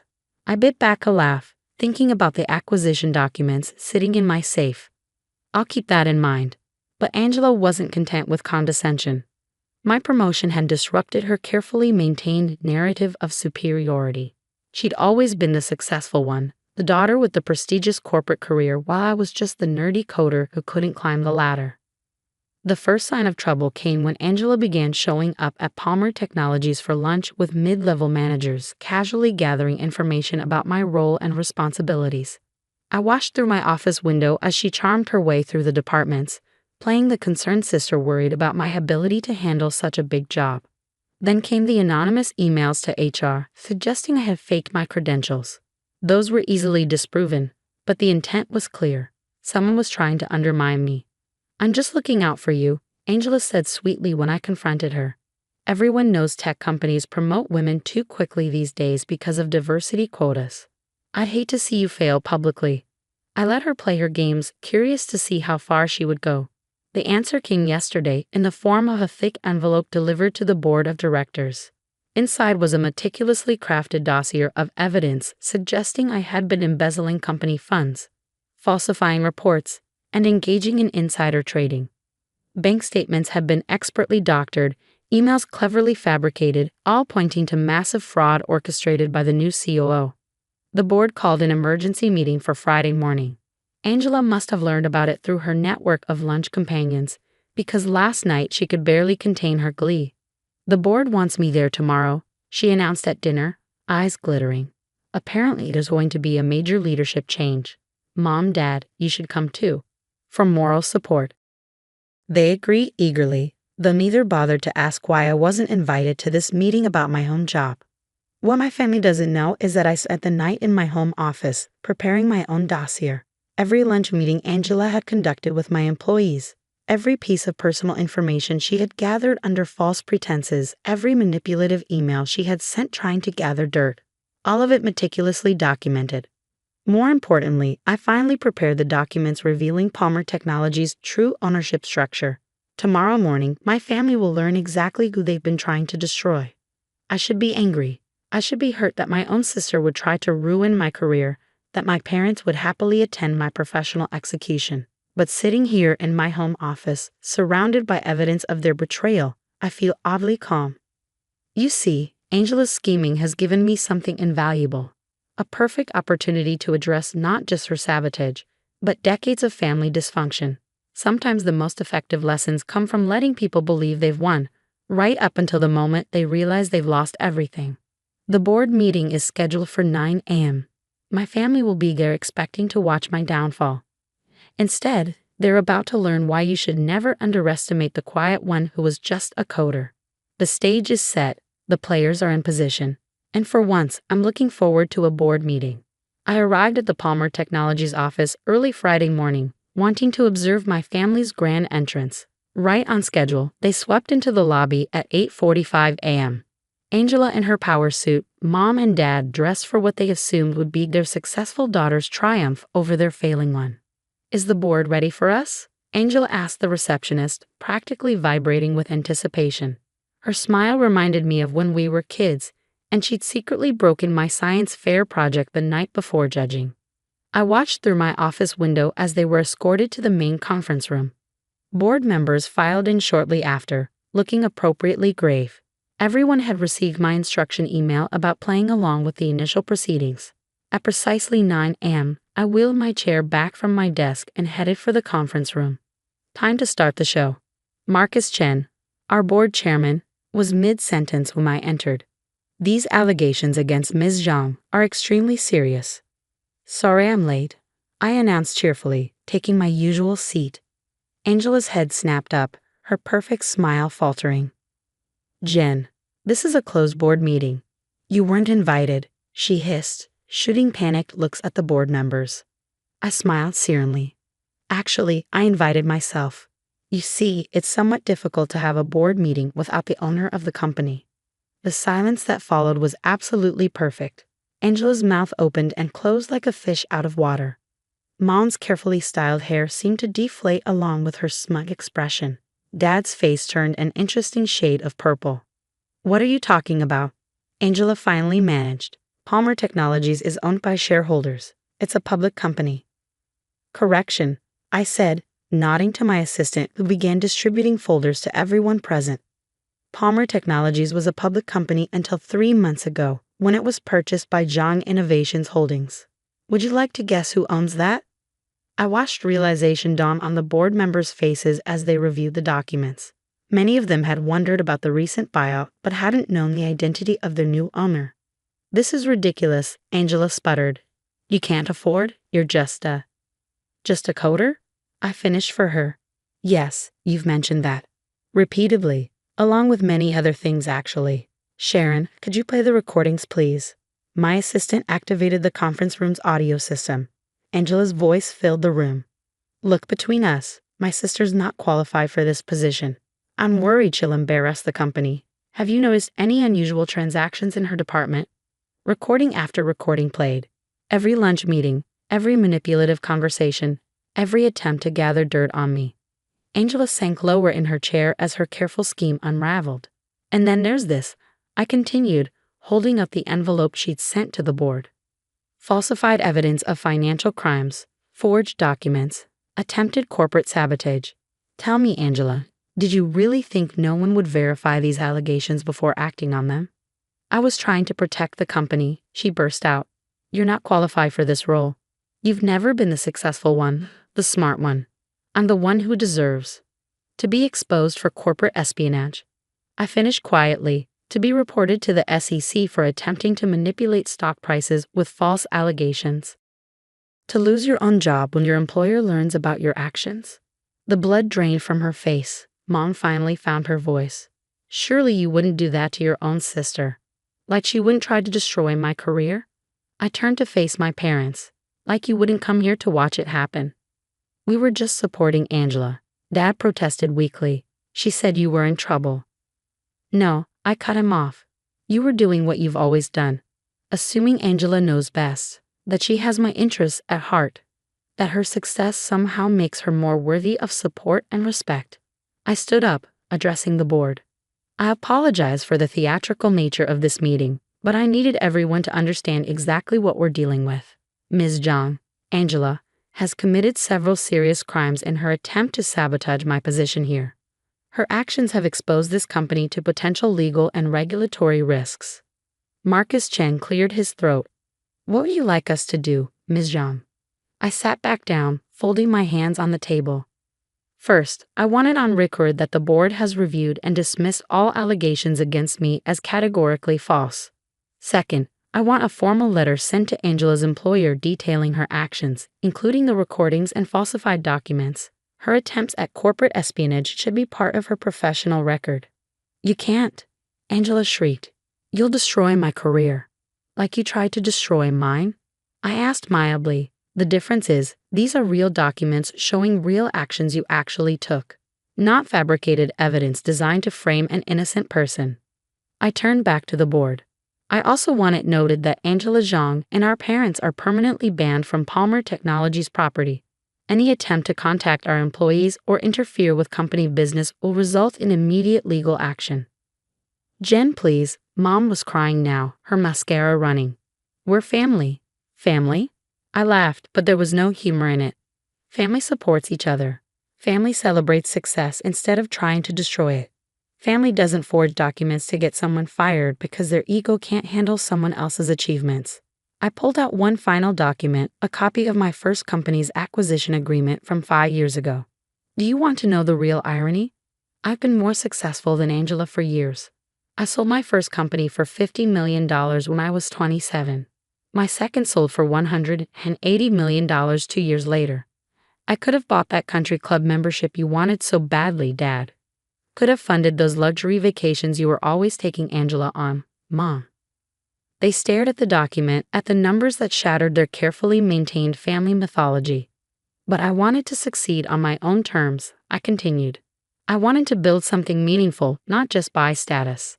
I kept my wealth quiet because I wanted to see who would support me when they thought I was struggling. You failed that test spectacularly. Angela had started crying. But they weren't her usual manipulative tears. She looked truly broken, perhaps for the first time in her life. You're firing me from my job, she whispered. No, I replied. I'm letting your own actions fire you, the same way you tried to do to me. The difference is you actually did what you're being accused of. I stood up again, gathering my papers. The board meeting is adjourned. Marcus, please ensure all the documentation is properly filed.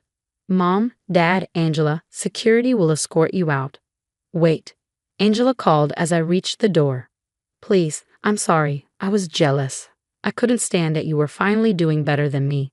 We can fix this, can't we? We're still family. I turned back one last time. You know what the difference is between us, Angela. When you thought I was struggling, you tried to knock me down further. When I succeeded, I kept it quiet to avoid making you feel inferior. That's the difference between real success and whatever game you've been playing. The next few weeks were interesting. Angela did lose her job when her employer learned of her corporate espionage attempt. Mom and Dad's friends at the country club suddenly developed a new respect for their other daughter when the truth about my success leaked out. I received multiple tearful voicemails, written apologies, even a letter from Angela's therapist saying she was doing the work to understand her toxic behavior. I archived them all without responding. 3 months later, I was working late when my assistant announced an unexpected visitor. It was Angela, looking very different from the polished corporate climber who tried to destroy me. She'd lost weight, cut her hair short, and wore simple business casual attire instead of her usual designer suits. I'm not staying, she said quickly, holding up a hand when I started to speak. I need to say something. She placed a thick envelope on my desk. This is every password, every contact, every piece of information I gathered while trying to sabotage you. I'm also sending a formal apology to the board and my former employer, taking full responsibility for my actions. I studied her carefully. Why now?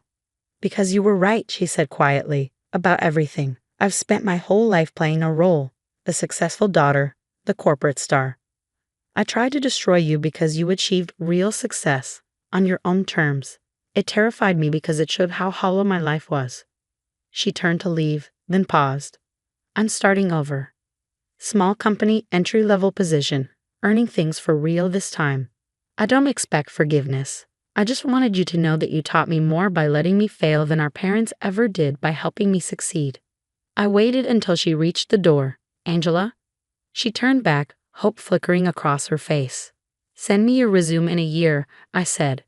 Not for a leadership role. But if you're serious about earning things properly, well, we're always looking for people willing to work their way up. A single tear rolled down her cheek, but she nodded briskly and left without another word. 6 months later, Palmer Technologies has grown beyond even my ambitious projections. We're developing groundbreaking software, creating jobs, and building something meaningful. Mom and Dad still send occasional messages, usually when they need something or want to show off to their friends. I maintain polite but distant contact, no longer seeking the approval I once desperately wanted. The corner office they thought I didn't deserve has a perfect view of the Austin skyline. Sometimes in the evening, I watch the sunset and think about success, family, and the price of being underestimated. Angela sent me a Christmas card last week. No manipulative message, no asking for help. Just a simple note. You succeeded not because of our family's support, but despite its absence. I'm finally learning to do the same. Maybe that's the real revenge, not destroying those who hurt us, but building something so magnificent that their attempts to tear us down become footnotes in our success story. The quiet one. The coder. The sister they underestimated. Turns out I was the successful one all along. They just couldn't see it until it was too late.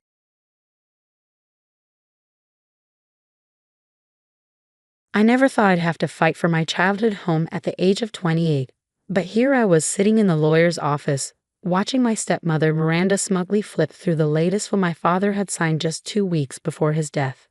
My name is Sarah Mitchell, and until 6 months ago, I had what most people would consider a charmed life.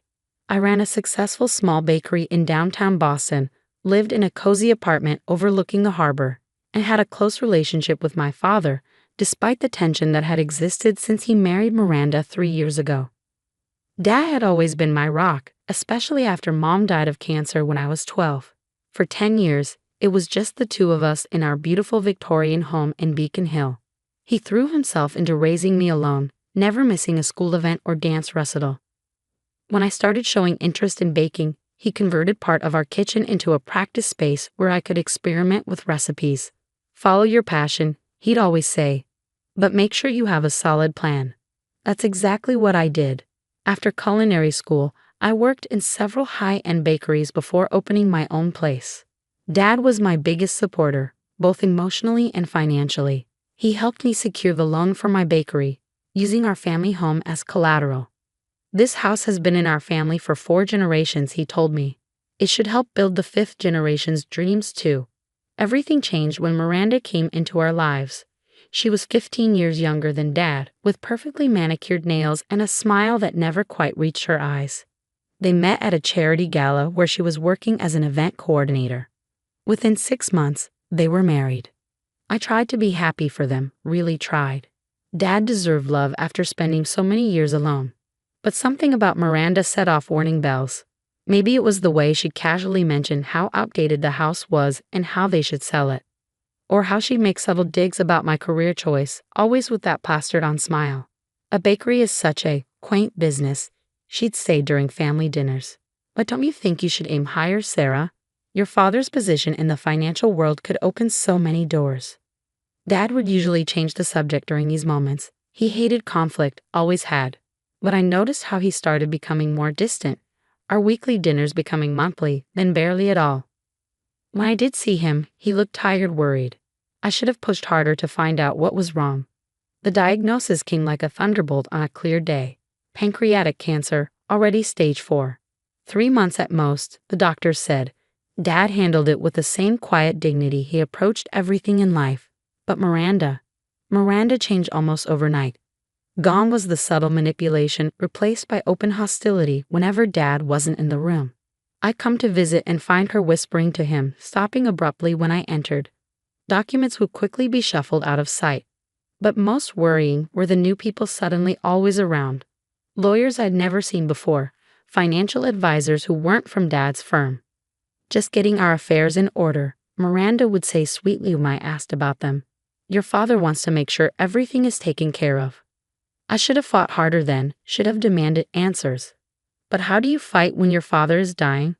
How do you risk making his last days filled with conflict? 2 days before Dad passed away, I finally managed to get a moment alone with him. He was so weak by then, the cancer having ravaged his once strong frame. Sarah, he whispered, gripping my hand with surprising strength, the blue box. Remember the blue box. Before I could ask what he meant, Miranda swooped back into the room, a nurse in tow. Darling, it's time for your medication. Sarah, I think it's best if you go now.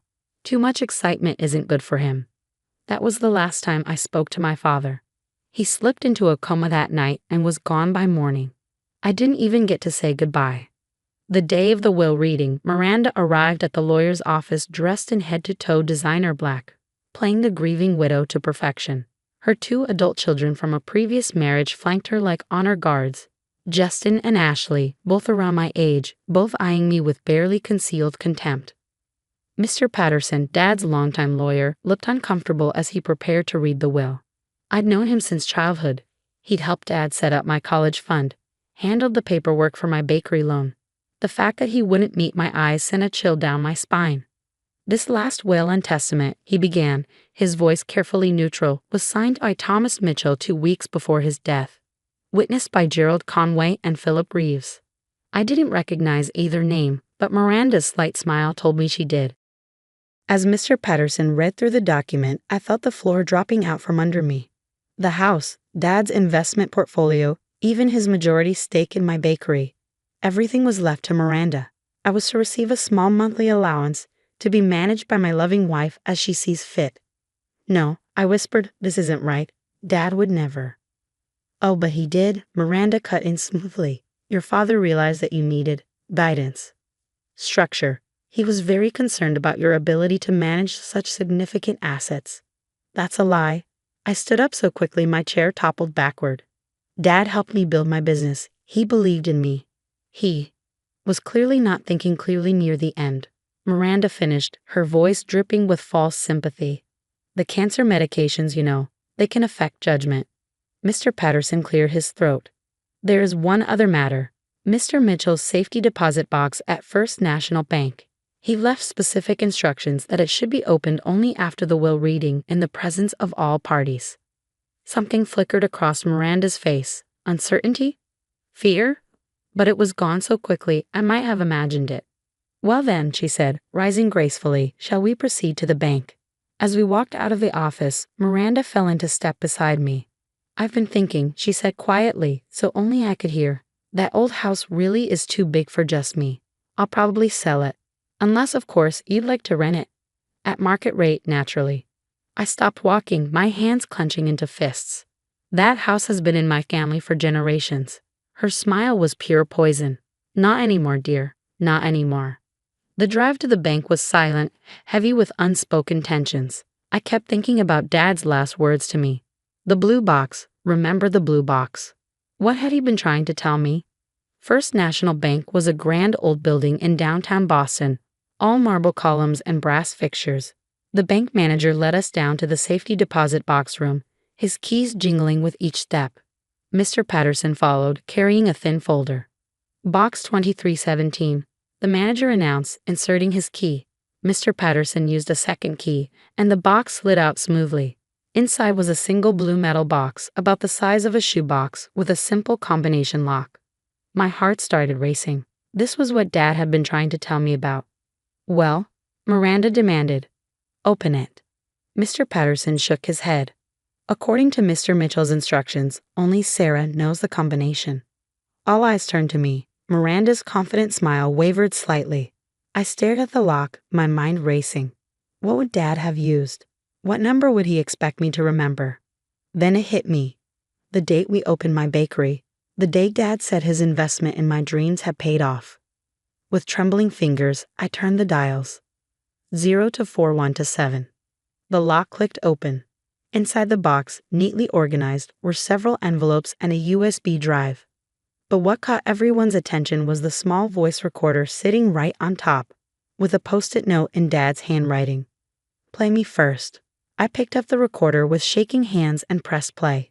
Dad's voice, weak but clear, filled the small room. My dearest Sarah, if you're hearing this, then things have happened exactly as I feared they would. Dad's voice, though weakened by illness, carried the sharp intelligence I remembered from my childhood. If you're listening to this recording, it means Miranda has done exactly what I suspected she would. Convinced me to sign a new will in my final days.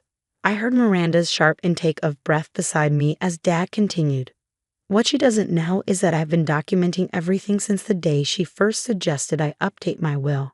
The USB drive in this box contains video recordings from hidden cameras in my home office, showing Miranda and her lawyer discussing their plans while they thought I was sedated.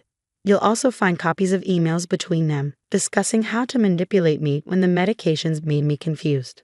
Miranda lunged for the box, but Mr. Patterson smoothly stepped between us. Please continue playing the recording, Sarah. There's more, Dad's voice went on.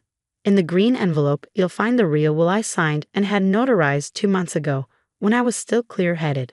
Mr. Patterson has the original in his office safe. In the blue envelope is documentation of every cent Miranda has embezzled from my accounts over the past year, including transfers to offshore accounts in her children's names. This is ridiculous, Miranda sputtered, her composure finally cracking. He was delusional at the end. Everyone knows that. But Dad had anticipated this too. I know Miranda will claim I was confused or delusional. That's why the yellow envelope contains sworn statements from my doctors, confirming that I was mentally competent until the final week of my life. The new will she forced me to sign is dated 2 weeks before my death, but hospital records show I was already on heavy sedation by then. The bank manager, who had been watching silently, spoke up. Should I call security, Mr. Patterson? Yes, the lawyer replied calmly. And the police? I believe they'll be very interested in this evidence. Miranda's face had gone from white to mottled red. You can't prove anything. It's all lies from a dying old man, who was a legendary financial investigator known for exposing fraud. I cut in, my voice steady despite my racing heart.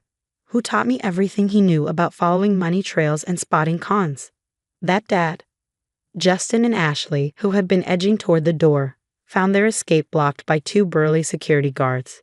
Mr. Patterson was already pulling documents from the box, his expression grim as he scanned their contents. The real will, he announced, holding up a thick document, leaves the house and the majority of the estate to Sarah, with reasonable provisions for Miranda's comfort during her lifetime, provided she had not attempted to alter the inheritance, which, given recent events, are now null and void. Dad's voice crackled from the recorder again. Sarah, sweetheart, I'm so sorry for the pain this must be causing you. I wanted to tell you everything, but I needed Miranda to believe she had one. You always said I watched too many spy movies. His weak chuckle turned into a cough. The house is yours, as it should be. The bakery is yours. Everything I worked for is yours. And Miranda. We all turned to look at her as Dad's voice hardened. Miranda, if you're hearing this, remember what I told you the day we met. That the most dangerous mistake a con artist can make is underestimating their mark. Consider this your final lesson. The next hour passed in a blur of police statements and formal accusations. Miranda, Justin, and Ashley were led away in handcuffs, charged with fraud, coercion, and attempted theft. I sat in a comfortable chair provided by the bank manager, clutching the blue box that contained my father's last gift to me. Not just the inheritance, but the proof of his trust and love. Mr. Patterson sat beside me, his familiar presence comforting. Your father came to me 2 months ago, he explained softly. He discovered Miranda's attempts to access his accounts, found evidence of her past cons. Instead of confronting her, he decided to play along, gather evidence. He said you taught him that, about keeping detailed records. I laughed through my tears. When I was setting up the bakery, I made him help me create spreadsheets for everything. He always said I was better at documentation than he was. He was so proud of you, Sarah.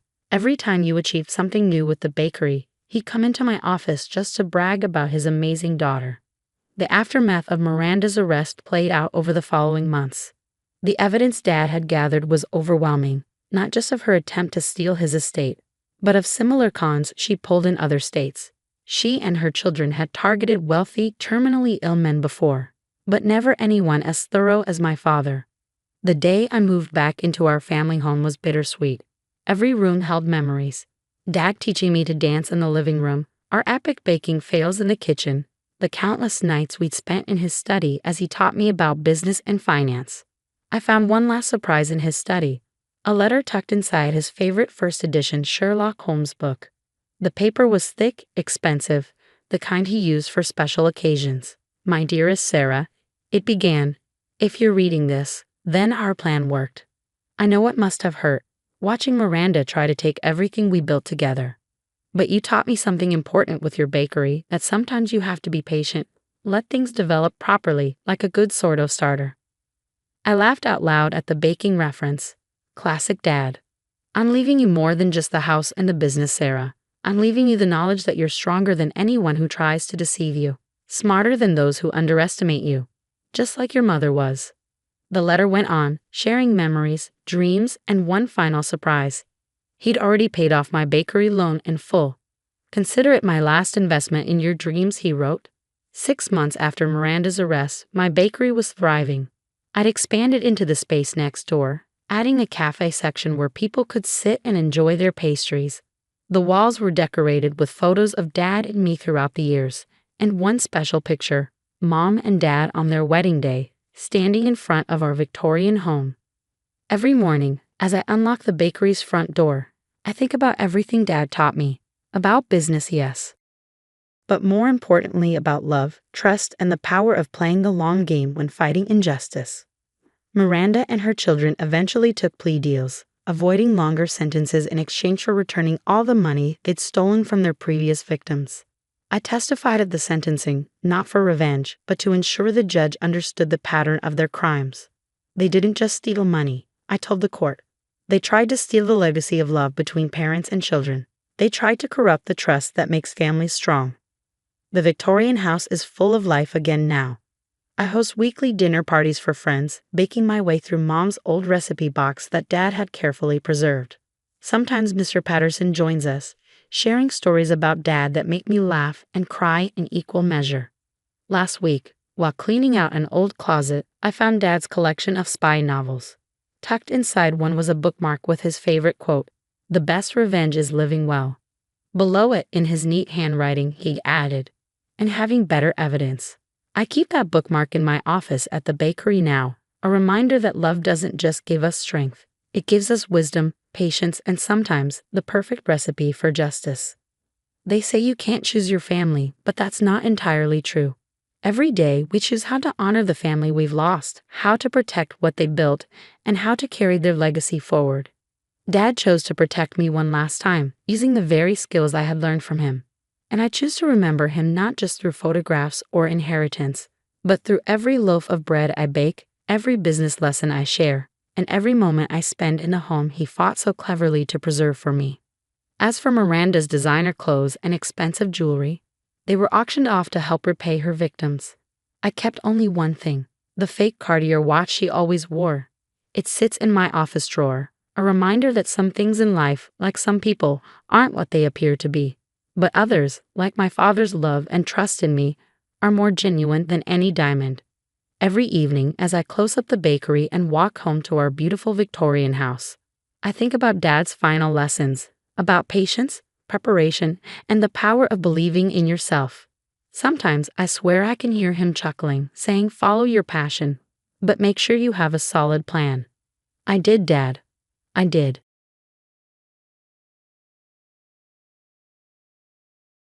When your stepdaughter tells you she's dying, the last thing you expect is to be caught in an elaborate lie.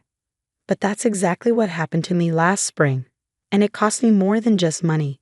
It shattered my faith in family and forced me to question everything I thought I knew about love and trust.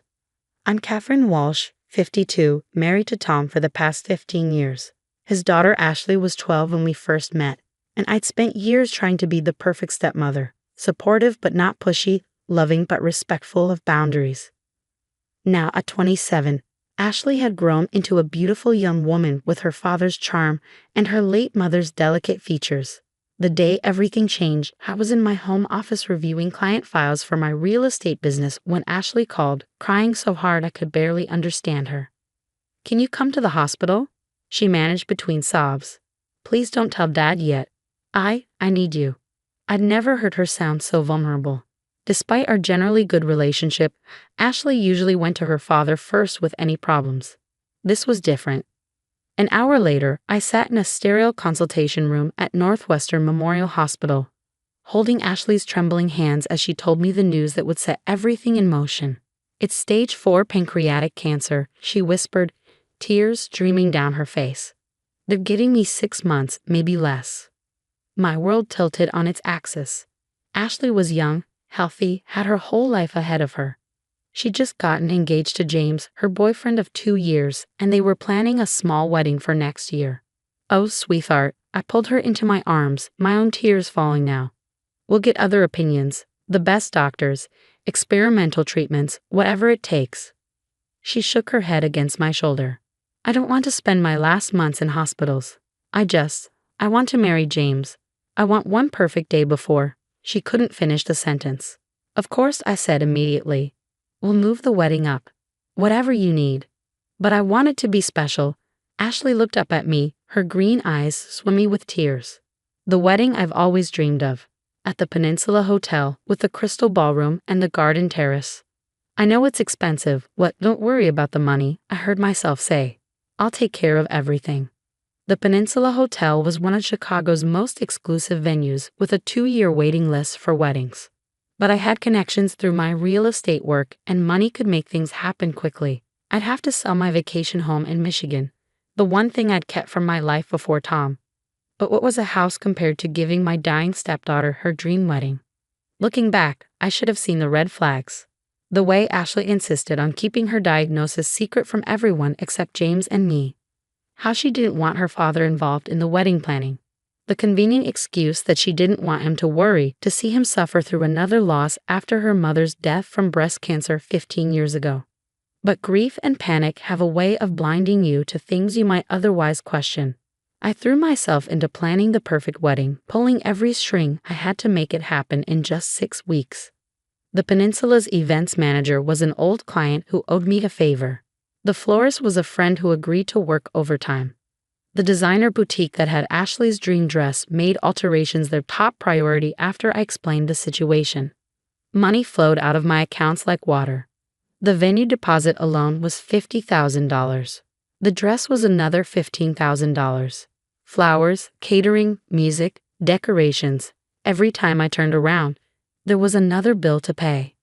"Are you sure about this?" Tom asked one night as I reviewed the catering contract. "It seems like an awful lot for a wedding that's being planned so quickly." "She deserves it," I said firmly, not meeting his eyes. I hated lying to my husband, but I promised Ashley I wouldn't tell him about her diagnosis yet, and the Michigan house has been sitting empty anyway. It's time to let it go. The house sold quickly, the market was hot, and I priced it to move. The proceeds covered most of the wedding expenses, though I still had to dip into my retirement savings for the rest. Ashley threw herself into wedding planning with an enthusiasm that sometimes seemed at odds with her supposed condition. There were no visible symptoms of her illness, but I told myself that was the blessing of youth and good genes, that she was putting on a brave face. 2 weeks before the wedding, I was at Ashley and James' apartment, dropping off some samples for the table settings. They weren't home, but I had a key for emergencies. I was leaving the samples on their dining table when I knocked over Ashley's purse. As I picked up the scattered contents, a medical report fell out of a folder. My heart stopped as I read the letterhead. It was from Northwestern Memorial, dated just a few days ago. But it wasn't a cancer diagnosis. It was a pregnancy test. Positive. 12 weeks along. My hands shook as I read further. No mention of cancer. No terminal diagnosis. Just a routine prenatal checkup report showing a healthy mother and a healthy baby. The front door opened before I could process what I was seeing. Ashley walked in, stopped dead when she saw me holding the report. "I can explain," she said quickly, but her face told me everything I needed to know. There was no cancer. There never had been. I sank into a chair, the report crumpling in my grip. "Why?" was all I could manage to say. Ashley's face crumpled, but I couldn't tell if the tears were genuine or just another performance. "James's parents are super religious," she said, her voice small. "They would never accept a pregnant bride. We needed the wedding to happen quickly, before I started showing. And we couldn't afford the kind of wedding they'd expect from their only son." The room spun as the magnitude of her deception hit me. I'd sold my beloved lake house, the last connection to my late parents, the place where I'd spent every summer of my childhood. I drained my retirement account, all for a lie. "Does James know?" I asked, though I already knew the answer. He had to be part of it. No one could fake that level of concerned devotion I'd seen from him these past weeks. Ashley nodded, unable to meet my eyes. It was his idea to say it was cancer. "He knew about your lake house, knew you'd do anything if he thought I was dying." The calculation in those words made me physically ill. They targeted my deepest fears, my love for my stepdaughter, my memories of her mother's death, all to fund their perfect wedding. But the worst was yet to come, because what Ashley said next would reveal an even darker side to their deception, one that would shake our family to its very core. "You don't understand," Ashley said, her voice taking on a desperate edge. "James isn't just worried about his parents finding out about the baby. He needs this wedding to happen now because of the inheritance." I stared at her, still clutching the medical report. "What inheritance?" "His grandfather's trust fund. James stands to inherit $5 million. But there's a catch.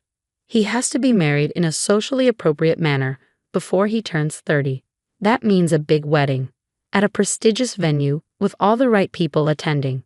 If he doesn't meet the requirements, the money goes to his cousin instead." The pieces started falling into place.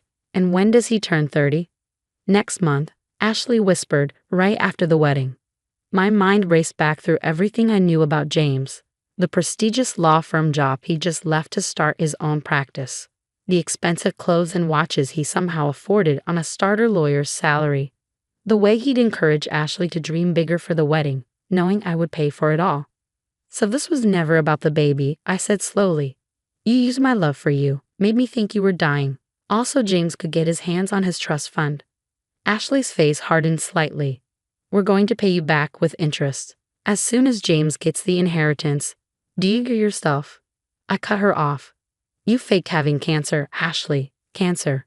Do you have any idea how many families would give everything they have for their loved ones to not have that diagnosis? How many people are actually fighting for their lives right now? She had the grace to look ashamed, but only briefly. What's done is done. The wedding's in 2 weeks. Everything's paid for. You can't back out now. Watch me. I stood up, gathering the scattered contents of her purse. I'm telling your father everything. If you do that, Ashley's voice turned cold. I'll tell him about the affair. I froze. What affair?